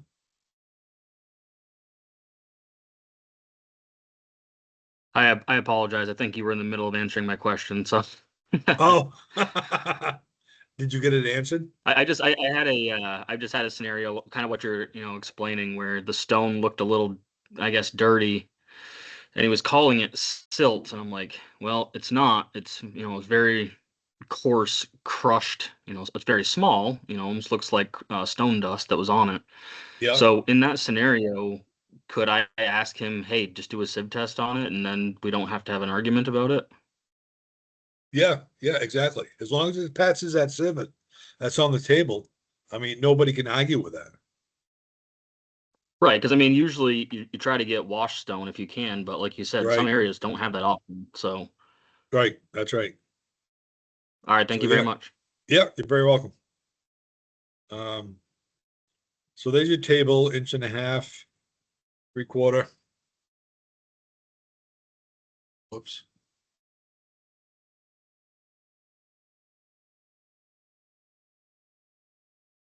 Already went through all that. Any question about the stone, get it sieved? Again, construction, the installer of the system must make certain that the system and all its components, parts are installed in conformance with the code. And as far as the soil goes, same thing, without adversely affecting the capacity of the soil or the backfill. So basically you want a fresh bottom of the bed. Don't drive over it with a truck. Make sure it's not compacted. Fluff it up, put the stone on, pipe, filter fabric, and you're good to go. The LPI must be notified 24 hours before the system. Tom? So what about after the base is in, after the first layer of stone is in, you're ready to put your pipe on, driving a skid steer to level it? Once you've got stone to operate on, is that still going to do compaction below? I would imagine that's a tracked equipment, right? Yeah. Yeah. That shouldn't harm it. I mean, I didn't think it would. Unless you're doing 360s on the stone. Yeah, no, I was thinking just using the skid steer to level it for the pipe. Yeah. Yeah, no, that should be I fine. believe there is actually a specific, I believe there's a specific number for the pounds per square foot your tracked machine can have in a system. Most machines that are tracked are well above that, or well below that, I believe. Okay, good. Yeah, it's when you get the big stuff on top of it, that really damages it. Yeah, because I know my excavator will reach across most systems to level Yeah. it, but in some cases, if I don't have my excavator there, I'll work with my skid steer, and you Yeah. can't reach across that. Right, right. No, that should be, I mean, that should be okay. This should be fine. Covering of work, no part of a system may be backfill until it has been inspected and approved by the plumbing inspector. So preparation for inspection, we went through that. The installer must have present the proper apparatus. Again, time for the second inspection. So you're 36 inches above. Again, as a plumbing inspector, I would double check that on your second inspection. Make sure it's still the same place. There's all your measurements and stuff. I mean, the thing is that if it's drawn out like this, I mean, again, it's pretty clear, it's pretty neat. There's really nothing that probably would question you on what it looks like. You get a 20-foot width, 4-to-1 slopes, 3-foot shoulders, 5 feet in between pipes. So that's pretty self-explanatory. So again, if you don't understand or can read something that's on the 200 form, whether you're a plumbing inspector or contractor, there's nothing that says you can't question something.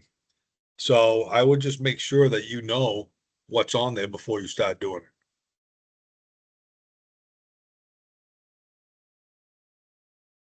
The water lines must be a minimum of 10 feet from the disposal field footprint. Now, the actual footprint is where the stone is, where the infiltrators are, the Elgin end drains. That's a footprint. If you put stone beside infiltrators, then it's the edge of the stone that's a footprint, which is where all setbacks are measured from. So if you take 100 feet from a well and you're measuring it from the disposal field, let's say a stone disposal field, it's measured from the stone, not the fill extensions. Everything is measured from the stone. Even if there's no stone on an infiltrator, it's measured from the edge of the infiltrator. So that's where the setback measurements come from.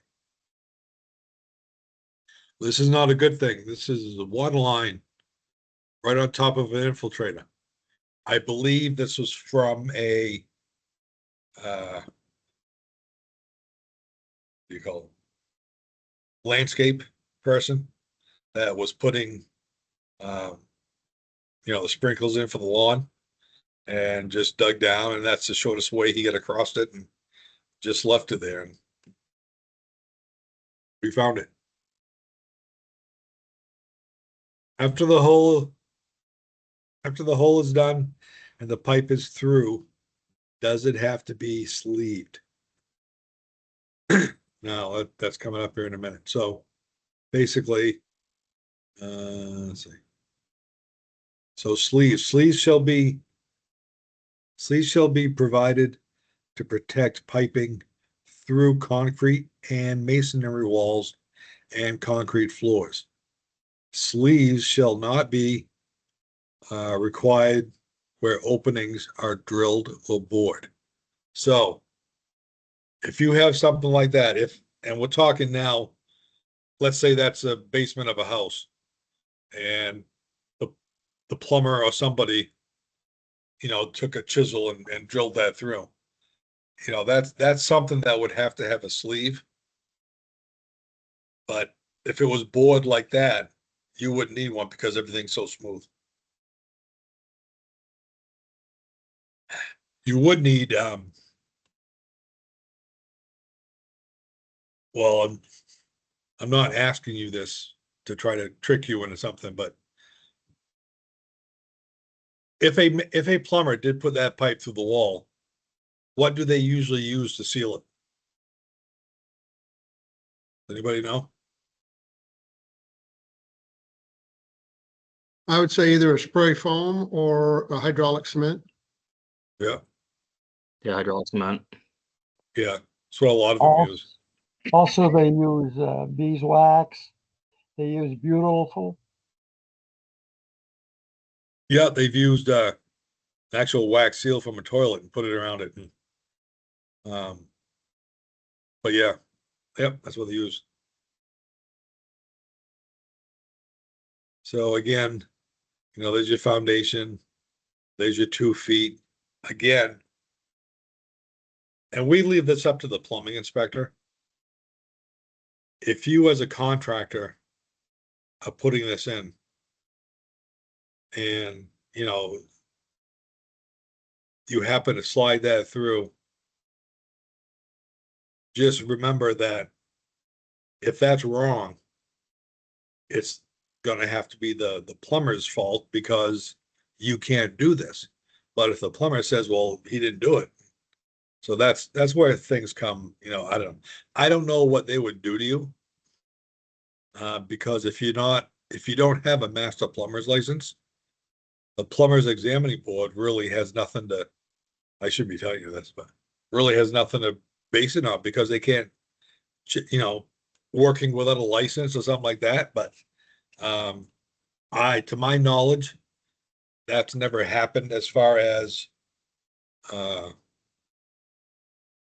somebody putting that through the foundation wall and getting reprimanded for it. But I'm just here to tell you that you're not supposed to be doing that.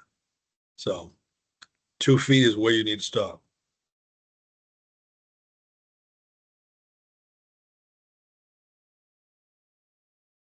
Can the installer drill the hole through the foundation? Yeah, you as a contractor can put that hole through. There's nothing that says you can't drill that out if you wanted to. I don't know who does it normally, but can the installer install the sleeve through the foundation if needed? Yes. The installer can do the sleeve if you have to do it. But then you have can you put the building drain through the foundation wall? No, it's got to have it, you know, it's internal plumbing. Unless they have a master plumber, that's the only thing you can do. And it'd be nice to get that changed through the plumber's examining board because it'd be a lot easier just to have the contractor go ahead and put that through if they get, you know, they got to have the right pitch. It's the same pitch for a building drain as it is for a building sewer. So it's 1/4 inch per foot to the tank. So it would be nice to get that changed that the plumber's examining board would allow that, just that caveat to the license, but we've tried before and they haven't budged yet, so we'll see. Tanks. Of course, it's got to be level.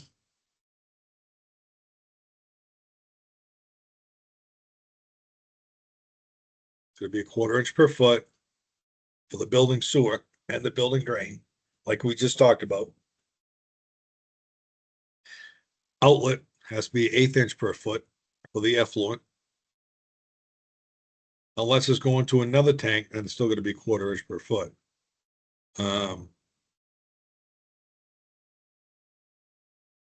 Bedding.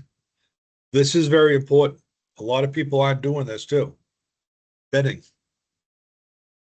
All tanks must be bedded on a 4-inch. No, it's tiny words I get to. 4-inch minimum layer of clean sand, gravel, or stone. The bedding material must extend at least 4 inches beyond the base of the tank. So that's still got, it's got to be done. So it's in the rules. We have a lot of people still putting them just on the soil. Can't do that, you know, you're not supposed to do that. So basically anti-flotation. Now they should have, I don't know it's usually on the site plan, because as far as doing the site evaluation goes, they know where the high water table is. So they have to provide some sort of diagram or insight on how to anchor that tank. Usually what I've seen is there's a cement pad poured with eye bolts in it on the bottom. The tank gets set on top, then it gets strapped around like that. I don't know if there's different other ways to do it, but that's what I've seen. That's what they've used quite a bit. And as you can see, it pops up when the water table gets high.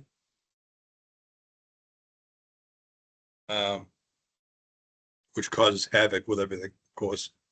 And again, there's another picture of what we had before. It just turns over.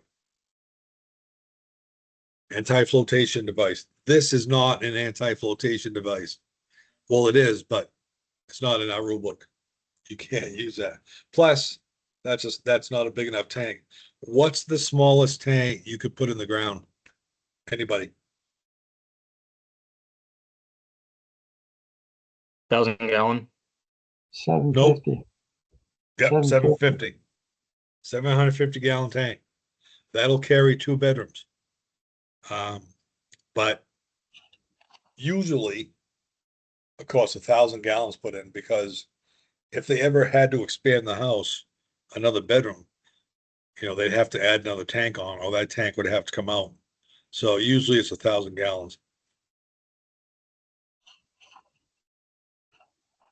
Bunghole must be plugged.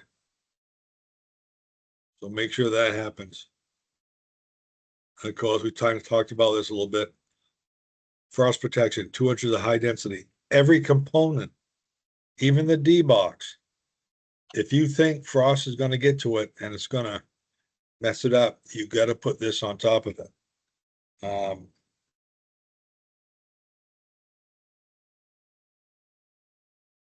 There's one. It wasn't really that good of an installation in the first place, but that popped up. All right, so here's a scenario. So you have a hole like that, which is where they're going to put the tank. There's a tank. Nice. I mean, it's a good work. It's a good job. As you can see, it's, right on there. Then it rained out, and, the whole area is flooded. Now, is that we kind of looked into this a little bit, and, they were going to dig footings for the buildings and all this other stuff. So, everything downslope to that, where that tank was. So we talked to the site evaluator, and, it's kind of like, what are you going to do? It wasn't flooded when we put it in. So, but it's flooded now because of what happened. But as you can tell, I mean, if that water is staying right there, it's not very good soil, because it would have, drained, and it didn't. So it's probably a lot siltier than, and the plumbing inspector said the contractor put stone all the way around it and underneath it, which was a good job. But you just got to find some way to get that water out of there, because that's going to flow right up. And we talked about anchoring that. So I think the site evaluator was going to look into getting something anchored down in there. So, yeah, it would be better. So again, there's a riser, must be located at the appropriate opening to facilitate pumping, and one right above it if they have a filter on it. When you go to inspect and tell them to put a riser over the filter, this is one that they didn't put a riser over the filter. So we told them to put a riser over the filter. We came back to inspect it, and they just put one in the middle. So I don't know if they didn't hear us that good, or what the problem was, but yeah, wasn't that good.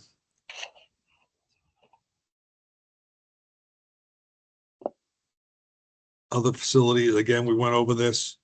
covering the disposal field stone, filter fabric sheets, 6 inches overlapping, minimum physical properties, ASTM. There's the ASTM number. Waterproof papers prohibited. Covering the disposal field stone, again, filter fabric. Hay is not included anymore, so don't use it. Piping, ASTM number right there on the side of the piping. It matches when we have ASTM numbers in the rule book. So if you're wondering if the piping is the right one, you can just look it up in the rule book. If it's not in the rule book, you can't use it.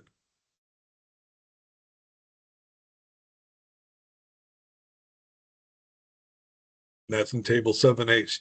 So those are all the listings of the ASTM numbers you can use for building sewer. Schedule 40, 80, 35. But like I said, they usually use schedule 40 from the house right to the tank because, in all reality, usually the septic guy puts it through the wall. We're not going to kid each other, but you're not supposed to be doing it. Again, I got to say that. So, but submitting permits to the state with a 25%, if a variance is part of the design, it must be with the permit. A design requires a state variance. A state has to sign off on the variance before it can be permitted. Preparation for inspection, we already went through that. Some of the tools, second inspection. Again, that's 40 inches. There's your stone. There's your pipe.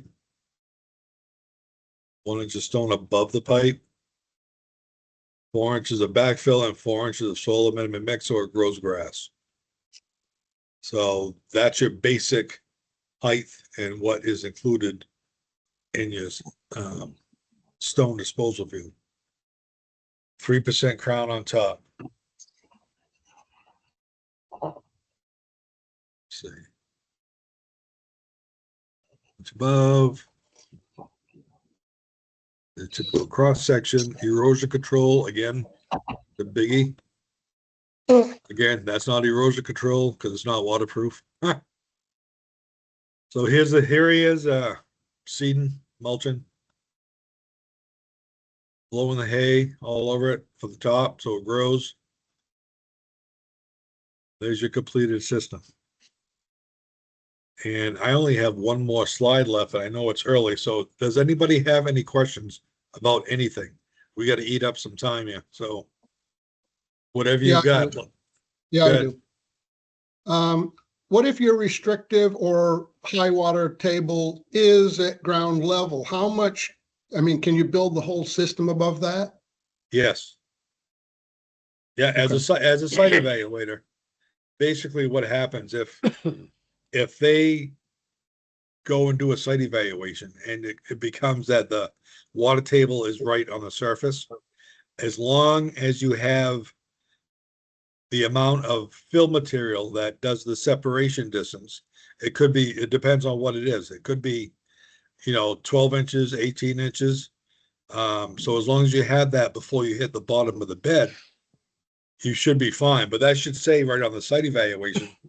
And that usually requires a variance from the state because that's what we call the E soil condition. The water's right there. So usually it doesn't happen that much on a first time system because we won't let it, but on the replacements, you try to do it the best you can. And if you get a crappy site in the first place, then there's only so much you can do. But yes, you can, if the bottom of the field is basically your water table, the site evaluator will design it to put either 12 or 18 inches of fill on top of that and then start your system. But that still means that grass where that water is still has to be scarified and taken out and grubbed.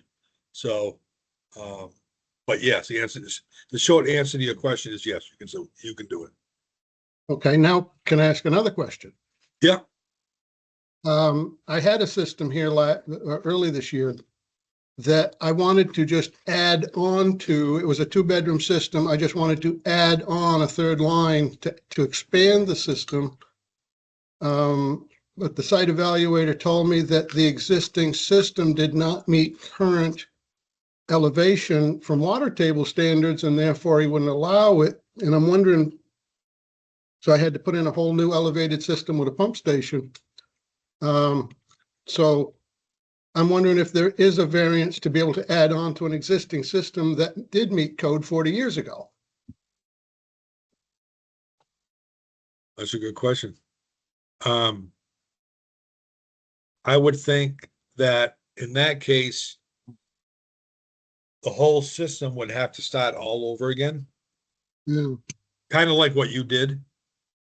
Yeah, because I ended up putting a whole new system in because he wouldn't let me just add on, even though the system that was there had never failed in 40 years, and digging up the corner of it, it was clean as a whistle. Even the stone was clean. Yeah, and the problem that the site evaluator probably had was it didn't meet today's rules. That's what he said. It didn't meet today's, so he wouldn't let me add on to a system that didn't meet today's standard. Right. So he designed a whole different field, right? Right. Yeah. So yeah, he did the right thing. Okay. Yep. Next. I got a question. Okay. Question on tank anchoring, anti-flotation. Yep. Well, it's not required if you fill the tank, right? No, if the water table is high, you still got to do it, because once that gets pumped, water table's still there. It could float right up. So that would be on the HHE 200. The site evaluator would mark what you have to have for anchoring. Yep. Because the way the code is written, it says if empty. Right, and every time they pump it, it's going to be empty. Yeah. And when they first put it, in, it's going to be empty. So, yeah, you got to anchor it. So and that would again be if it was going to be above the water table or below the water table. Yeah, I don't know. I guess it all depends what the soils are and all that stuff, but I don't think there's a actual determination on how high the water table has to be before you anchor it. I think that's probably mostly up to the site evaluator. But I know if I was doing one and had a high water table, I'd want it anchored too, because, if it pops up, it's going to come back to the site evaluator. Yeah. And all right. Thanks. Yep. Brent, I got a question. Yes, sir. So we just had a site evaluator. I guess he educated us. So we're familiar with the idea that a 1-bedroom expansion doesn't necessarily have to be installed as long as it's attached to the deed and registered. But he found a section in section 10 that describes a mother-in-law apartment being recognized as a 1-bedroom and therefore as a minor expansion that doesn't have to be installed. Can you elaborate on that? Well, the first part of your question was basically the same thing, right? You're talking about 1-bedroom, doesn't have to be installed, basically, right? Right. Yeah. And the mother-in-law apartment is considered a 1-bedroom. So even though you would calculate 120 gallons for a mother-in-law apartment, it's still, they don't have to expand the system. They just have to get the design and register it. That's correct, unless you're in the shoreline zone. Okay.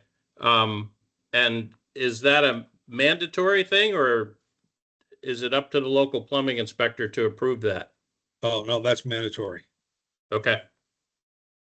And the only reason, the reason for that is because, if something ever happens, because you got an extra 120 gallons a day going into the system, if something happens to that system, they have something in the registry of deeds they can just pull right out real quick and pop it in.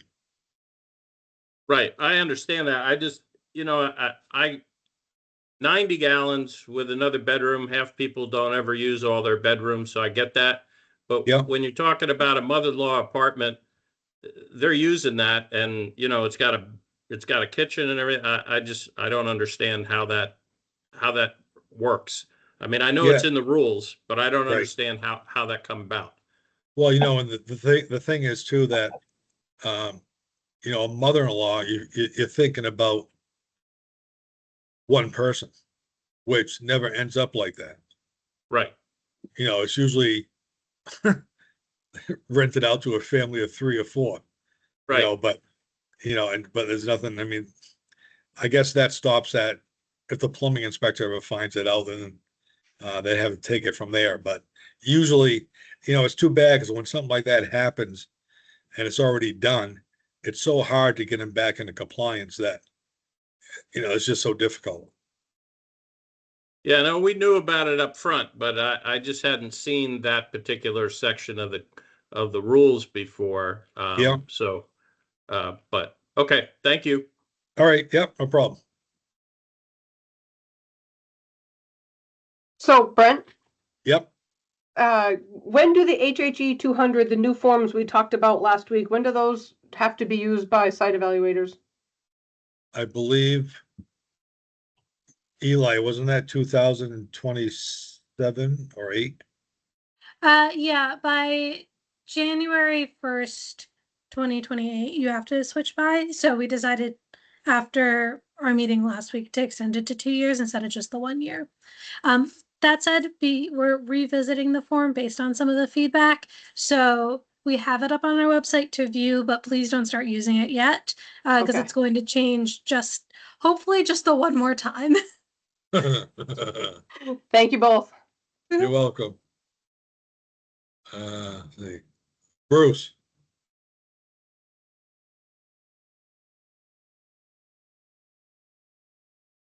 No, I guess not.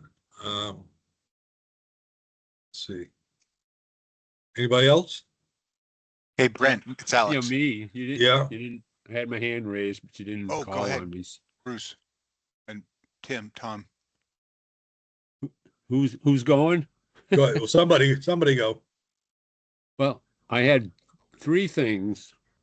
An observation to address one of the, I think Rick asked it. I'm not sure who just asked it, but we're on a water meter at the house here. We're not on septic, but me being the nerd I am, I follow water usage real closely. And even with 2 of us, no kids, we both work, so we have showers daily, somewhat minimal laundry and minimal dishes, obviously, but we're only using like 76 gallons a day.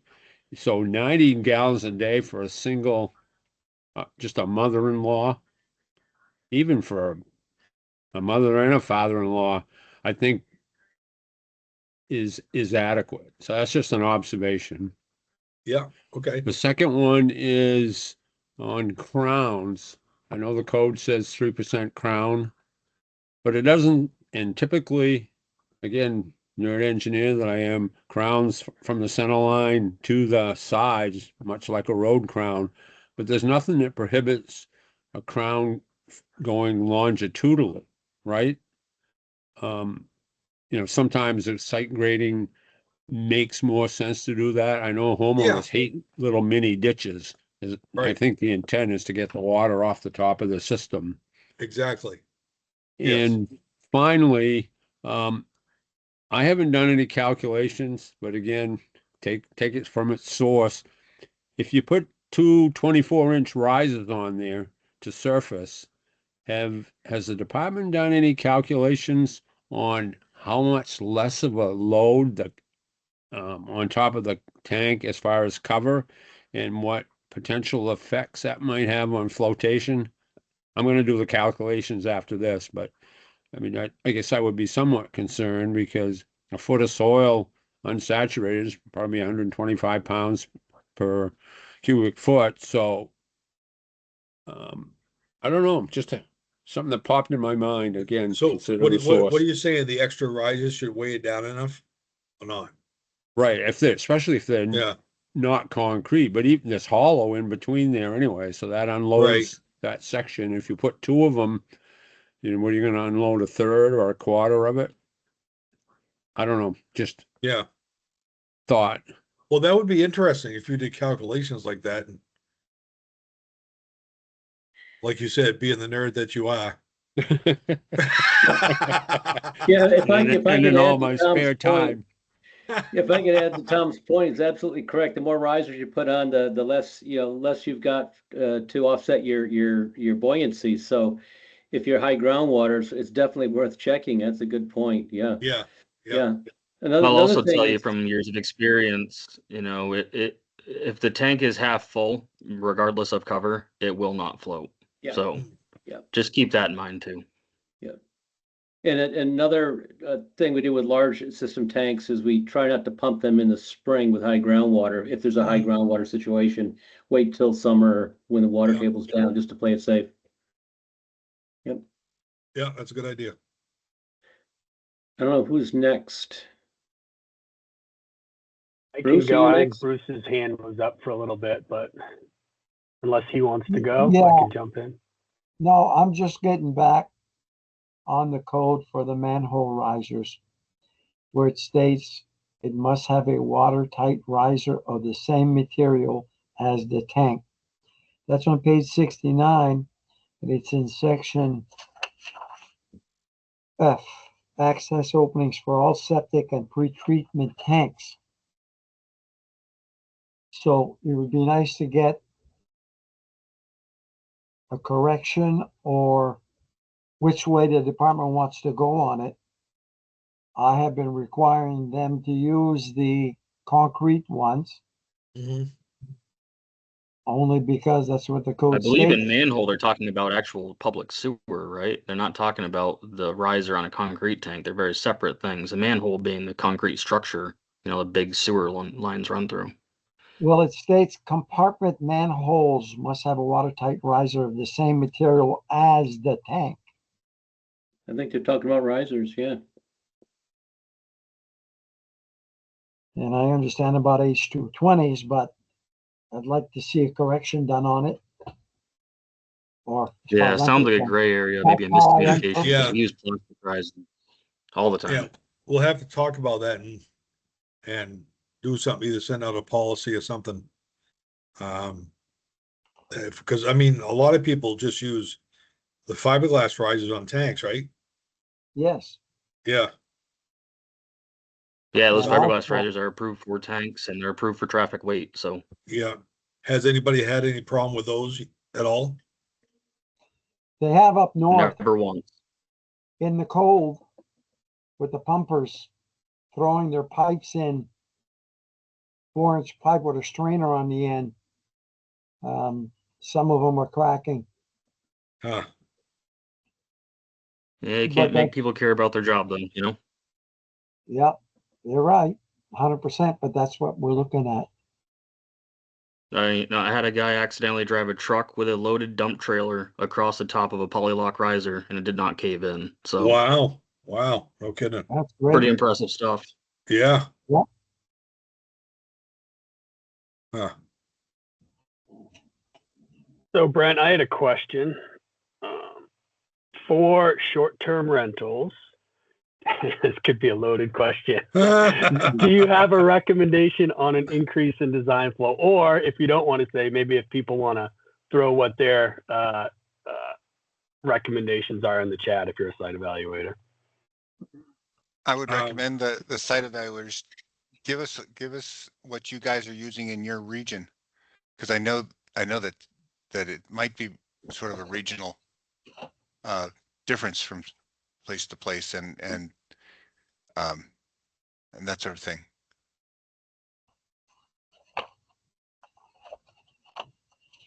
Yeah, it does vary for me depending on what the use is, and what the short-term rental is. But we get a ton of Airbnbs down here in Bar Harbor area, MDI. So I mean, I would say depending on the situation, like if you're in Bar Harbor or Booth Bay Harbor or Coastal or whatever, I would say at least a bedroom, 90 gallons a day. Yep.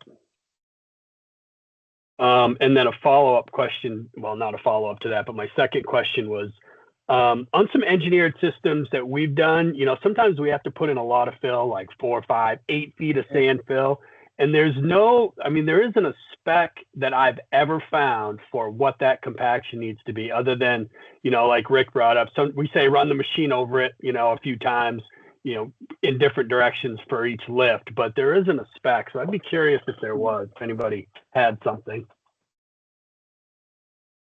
Is there a general construction spec for anything like that? We've gone with in the chat comment with large engineered systems. Typically, again, get the tread pressure on the particular dozer they're working on, make that part of our submittal with the contractor, and then, you know, 12-inch lifts maximum and supervised, and then just do, you know, one direction and then, you know, another lift, another direction, but don't over compact. So it's kind of an eyeball thing. But yeah, it would be nice if there was a particular spec in the book, or at least a recommendation, or actually, like I said, a proctored you want to achieve, and have it tested. Yeah, that would be helpful for, especially for some of the, like, you know, we deal with some bigger contractors that when we put out, you know, a specification, you know, for a big engineered system, everything has a spec. And so the contractor's like, well, what do I compact that to? Because you don't want it really compacted, you know? No, you want to leave absolutely. it. So. Yeah, I'm in the same boat. Exactly. Yeah, it's nice to have something you can reference as a spec. We talk to our geotech engineers and get some recommendations, but maybe it's something as an advisory that could be put something into the code, or as an advisory opinion or something. Mm. Yeah. I don't know if I'm up, but my question was, if we're done with that, I think we were just talking about it. ADUs in the short-term rentals. I mean, we all know ADUs now it's a big buzzword, short-term, call them what you want, and throughout the state because of the housing shortage. And under LD 1829 in 2003, you're going to, if you haven't seen them already, you're going to see a lot more ADU situations come up and questions about that. So are we still looking like, I guess the conversation, if I understand it, there's nothing different for an ADU other than, or short-term rental, other than the 90 plus, you know, gallons per day. And my gut is always to go high on these things, especially if they're short-term rentals versus actual ADUs, depending on a town defines an ADU. Some towns require that the owner be, you know, the building be owner occupied, et cetera. Some don't, but you lead to, you know, jamming 6 people for a weekend in a one or two, you know, one bedroom dwelling, you know how it goes. So is there, I mean, any further recommendations on that? If there's an ADU there, accessory dwelling unit, yeah, that's not attached to the main structure, mm-hmm. It's a single family dwelling unit. It's 2 bedrooms minimum. So and it's got to have first time system criteria. Yeah. Okay. Yep. I could add something more. I think doesn't LD 2007 and all the subsequent things doesn't that specify that these ADUs are not to be short-term rentals? Yes, I believe it does. And that's the intent. Yeah. So there really are 2 different things, but I'm sort of putting them, you know, looping them together. If you have an ADU and the questions come up and it's a separate structure in your backyard, why, if you have the capacity in your system or it can be expanded, can we still tie into that system? Even say your septic tank, it was, I mean, the likelihood of spatially being able to put a building with your septic tank and tie into your you know, incoming T on the side, could you still connect to your existing system if you meet all the capacity requirements, tank requirements, et cetera, for an additional bedroom? Well, it's not an additional bedroom, it's a dwelling unit. So was my understanding, based on some questions I'd asked previously, an ADU, and I think that's the way the plumbing inspector locally looks at it. If it's detached, it's basically a single family dwelling, right. Minimum 2 bedroom, minimum septic tank size. And I guess if the leach field capacity is designed for 4 bedroom and there's only 2 in it, then probably you could add to it. But nonetheless, it's still, as I understand it, it's still a single family dwelling, needs to meet all those requirements. Correct me if I'm wrong. No, I agree. You can attach it to the existing system as long as that meets first time criteria and you have the gallons per day. Yes. Okay. And we're basing it on, again, minimum 2 bedroom dwelling, 180 gallons a day. Okay. Yeah. That's helpful to clarify because that question is going to come up a lot, I think, going forward. And we've had multiple conversations and confusion about that. But I didn't see anything in the code either that prohibited you from tying into an existing system as long as you met the criteria, which would be no different than having, several homes in a, cottage community tying into one system. Right. And if you, yeah, that sort of thing. Okay. Yeah. Good. Thank you. You're welcome. Next.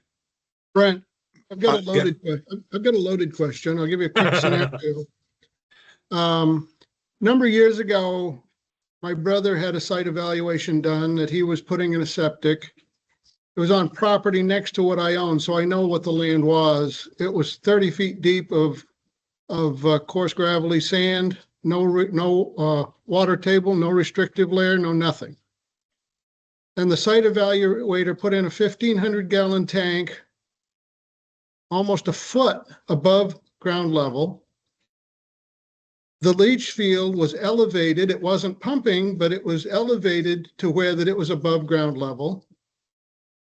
And I know when I saw the site plan, I told my brother, call up the site evaluator, tell him to take it back and do it right. So, which he didn't want to bother, and it's a boondoggle system for the people that owned it to this day because it's so high. And there's no reason for it because it's 30 feet deep of sand. It's right next to a sand pit that I've had for years, and it's deep. Yeah. So the question is there an advisory board within DHHS if you've got a site evaluator that doesn't have a clue what he's doing, that can take a review and deal with it? The only thing that could probably happen is to make a complaint to me. Yep. What's going on, then I investigate it. We don't have a board for site or anything. The only thing close is MACE, which is a Maine Association of Site Evaluators, but I don't know if they have any authority to determine somebody isn't doing what they're doing. I think that's all us. Yeah. The only thing I would say on that is, and again, I don't know that situation, but there's situations where you can have 30 feet of sand and you might still have redoxamorphic features in that. So he may have seen those. I know we've had a couple site evaluator exams and workshops, in southern Maine with some sand pits that have, it's all sand, but there's still some evidence of redox, whether it's a relict model or something like that. So.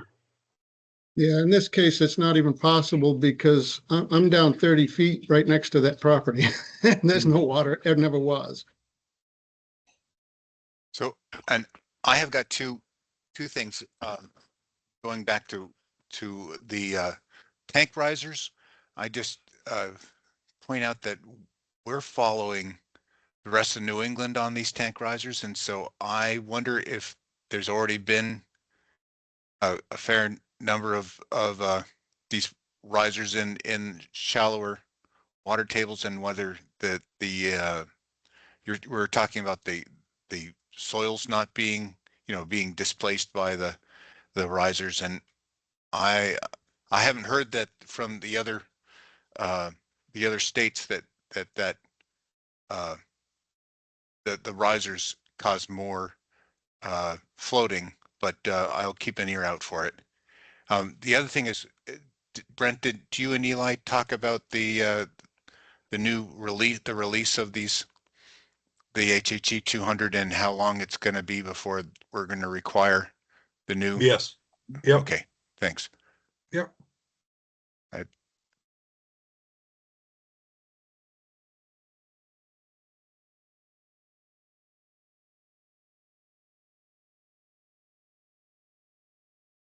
Anybody else?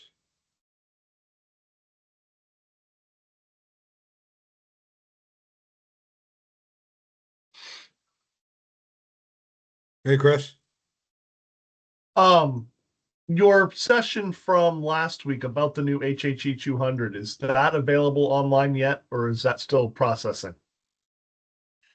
The link to the YouTube video of the recording of it is now on our website. The instructions for getting the CEU for it are not quite up yet. I asked our webmaster to put it up this morning, but I haven't heard back yet. I've shared the direct link a couple of times, but I can drop it in the chat again. But if you wanted to get the CEU for that, it's available for site evaluators and LPIs. And basically you would just watch it and then you would send Brent and I an email with like 3 or 4 sentences that just prove that you watched it. So just whatever you thought was interesting from it. And this will also be going up on that same web page later this week.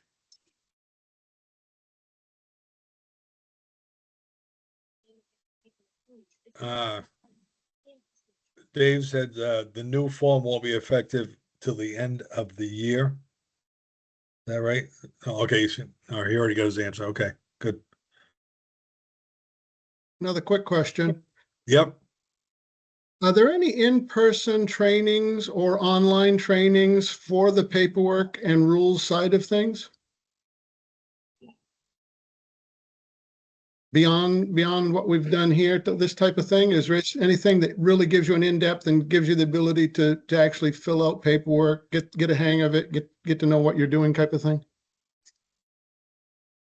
I think that what Eli just posted with the new forms are,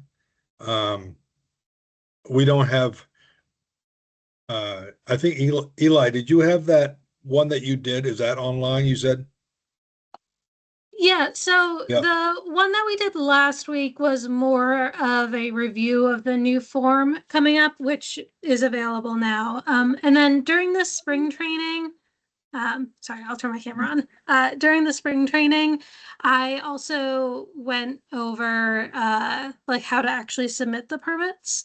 And we have a link to that on our website as well, which I can also put in the chat. But if you are wanting like a more in-depth training on how to do that, we can always work with individual town offices to set up either a virtual or in-person training, depending on how far you are from Augusta and what schedules look like. So once this finally comes out online, I mean, can they use them and submit them to the plumbing inspector? Or they wait till 2028? Oh, you do not have to wait until 2028. Okay. So you can start using them soon, not quite yet. We'll put a notice out on the website when they are final and good to use. And also we'll be sending out a Gov delivery email. That's like a big like, hey, hello, the new forms are here. How exciting.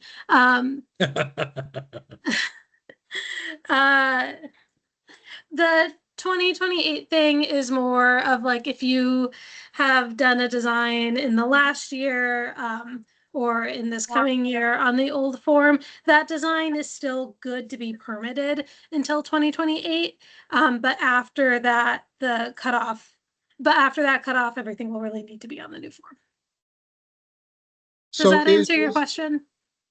I guess so. Does the new CAD system require it, or can you still use just a manual fill out paper system? You can absolutely fill it out manually. We did the CAD form just because we had gotten some requests and we heard that people were using it. Yeah, I mean, program. I don't have a CAD program. Of course, I'm not licensed to do it yet. Anyway, I'm hoping next spring or summer. But it seems like that CAD program, the licensing on it's quite expensive if somebody's just getting started out. I'm not super familiar with the pricing. I only heard Josh talking about it last week. I get the sense that a lot of people were using Septic CAD, but I don't know what the pricing is for the different systems and stuff like that. But you can always fill them out manually. That's perfectly fine. Okay.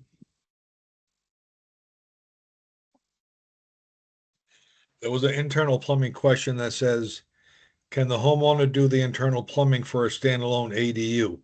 No, it's a separate dwelling unit, and that is not the homeowner's residence. So they're going to have to hire a master plumber.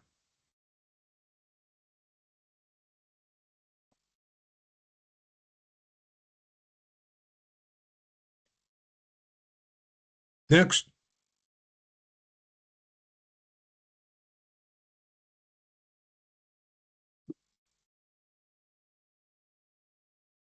Are you guys all set or any more questions? I see that Jay has his hand up. Go ahead. Yes, thank you for this session, first of all. Second, as someone who inspects septic systems, can you address when a permit is required for replacing or expanding a disposal field? I'll put this in context. When I do an inspection, I'm sometimes told by the property owner, oh, I replaced the field or I expanded it and I didn't need a permit. No, you always need a permit. Once you break ground, you need a permit. That's what I tell them, but they don't always agree. And secondly, as an inspector, if we find a non-conforming system, for example, the gray water is not being treated, are we under any obligation to notify the municipality of that non-conforming system as an inspector? I don't believe so, because you're hired by one person to do an inspection. So I think you're only obligated to that person. But I mean, if it's malfunctioning and going all over the place, I would say, tell them that, listen, this is what's going on. I'm going to notify the local plumbing inspector. Well, that's my position. I'm representing a buyer on a system and I find the gray water is not being treated and the deal doesn't go through. I'm concerned the seller's not going to take care of it. Right. And they're contaminating the area. And I feel some moral obligation to notify the municipality, even though I may not have a legal obligation to do so. Yeah. Yeah. I mean, that would be my position as well. Thank you. Yep. Hey, Brent. Yep.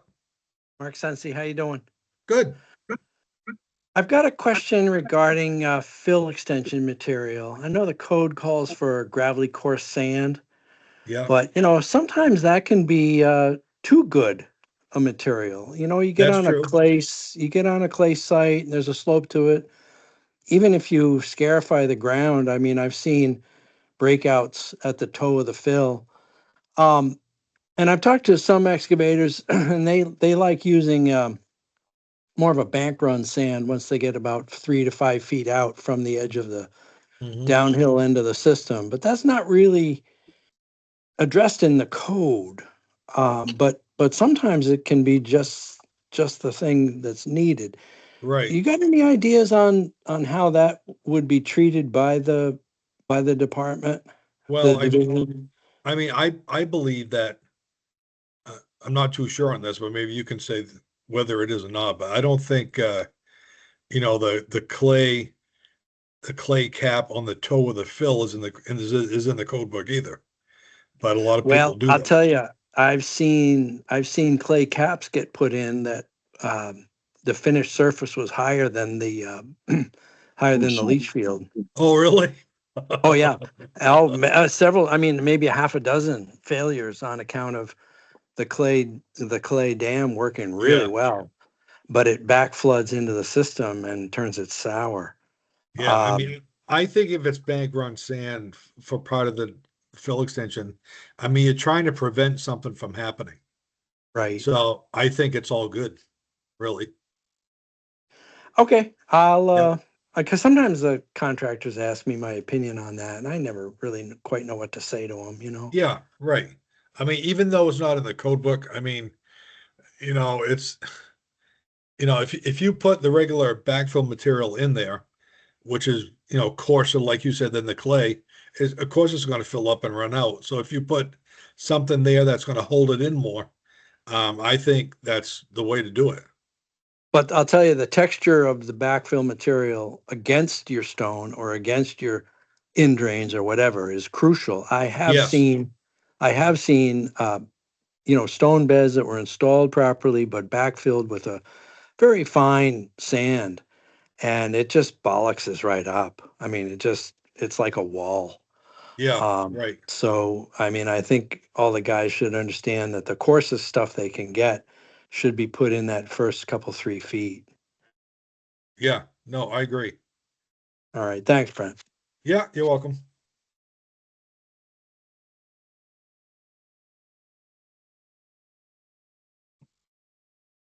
Dan? Yeah, I just had a quick question too. I mean, maybe a discussion on this, but um, I do a lot of Elgin systems, and there is a pit near me that has a really, really nice sand that, the granules are really round, that kind of comes naturally washed, that I like to use for them because I found that, just using regular septic sand obviously is not part of the plan either, but if you don't use really coarse sand, they fail kind of quick. Um, have you noticed have you noticed people, preferring a different size sand or a place that they get it from in the state? Heard anything like this? The only thing I've run across is, yeah, they're using different sand, but they're putting it through, oh, what's his name down in Wyndham? The Elgin guy. Wayne. Oh, what's that? Wayne Brzezinus, Yeah, construction Wayne. consultants. Yeah, because he's the one that has the Elgins, and if you run it by him Correct, first, and they say it's okay, which he's done before, you should be fine. Yeah, because I got my sand recommendation from him, and I kind of just searched a pit that had the sand naturally. Yeah. But I've heard a lot of people say kind of the rule of thumb with it is if it comes from a crusher, it's the wrong stuff, which, I have also seen people use that. So yeah, I just didn't know if there was some clarification on what really, because the sieve, it's medium coarse sand for Elgin systems. So I just didn't know if, because, recently you had said if you grab a handful of sand and, you kind of scrunch it up, you don't want it to stick together Right. and things of that nature. Like, what should you be looking for that type of sand for the Right. Elgin systems? Might be good knowledge for people to get, because I see a lot of systems getting put in that are definitely going to fail. Yeah. And I wouldn't dare to say any specs on that. It's all up to Wayne, because that's their own thing, and that's why he's here. So that's probably a better question for him. Yeah, okay, for sure. I just Yep. figured I would at least raise the question Yeah. because if there's a bunch of new people that are, putting septic systems in, they start doing Elgins, it is a different sand, and if you use the wrong stuff, they fail quick. So Right. And I think his sand is spec'd in his manual, right? I believe. yeah, it's Yeah. also It is. spec'd right on the it's going to be spec'd right on the form, that's filled out by your septic engineer as well. So Yeah. Okay. So, I mean, I think, if worse comes to worse, if you just follow that, and I mean, I think you'll be fine. But if you can't find any of that, I would talk to Wayne. thank you. Yep. You're welcome. Chris. On the subject of Elgins, I was brought up the other day looking at a system. Elgins have a right side up and a right side down, and it's indicated by a white mark on the Elgin. Is that correct? That is correct. Absolutely. Yes. Good to know. Yeah. See, look at all the stuff you guys are learning. Myself included. Hey, Got a question. Going back to the fill extensions that Mark brought up the questions about that. So if we do I'm thinking about reality, cost, constructability. If you've got a large fill extension and you obviously you want to have that out, maybe your shoulder outer 3 feet with your coarse, gravity coarse sand if you're using fill. Beyond that, are we saying maybe a sandy loam or a loamy sand? I mean, because the spec still says, am I correct? The spec still says the subsurface, sand, which is gravelly, gravelly Right. coarse sand. Right. So is it okay to put something lesser in that? And once you create your window of 3-4 feet outside your shoulder, and if so, should there be something written, an advisory to the code about that? And what are the thoughts on that? Yeah, and I really think it all depends what your base material is. Uh-huh. Like with Mark, he had a clayey, silty thing, and I don't think it would matter that much if you buried that far from the backfill material that's in the code book. I wouldn't go with I don't know if I'd go with a loamy area, but a little bit lighter than the regular gravelly coarse sand. Mhm. Well, a little, heavier, but I think that depends on each site evaluator and each situation, really.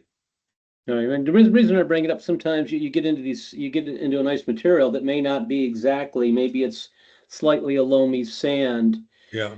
but it doesn't, in your opinion, wouldn't meet the spec for the septic sand. And you're looking at a big fill extension, and if you've got the material on site and can use it, it's a cost saving. It's just practical. Yeah. Right. No, I mean, that sounds reasonable. Okay. Good to know. Thank you. Yeah, you're welcome. Yeah, I mean, the whole thing is, we're all here to work together and try to find out different ways that people do things and the best way that people do things. That way we can, create the code a little bit more better serving to everybody. And I think it's going in the right. It's come a long way since 10 years ago, but it's getting there.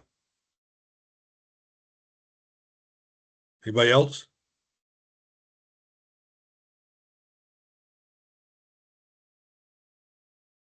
All right. Well, I think that concludes it. And if you have any questions or anything, you guys just email me, brent.lawson@maine.gov, and we'll get your answers for you.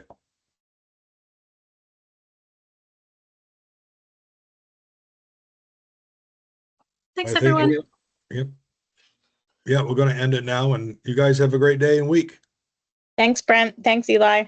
You're Thanks, welcome. Alex. Yep. Thanks, all of you. That was a great presentation. Good. Thank you.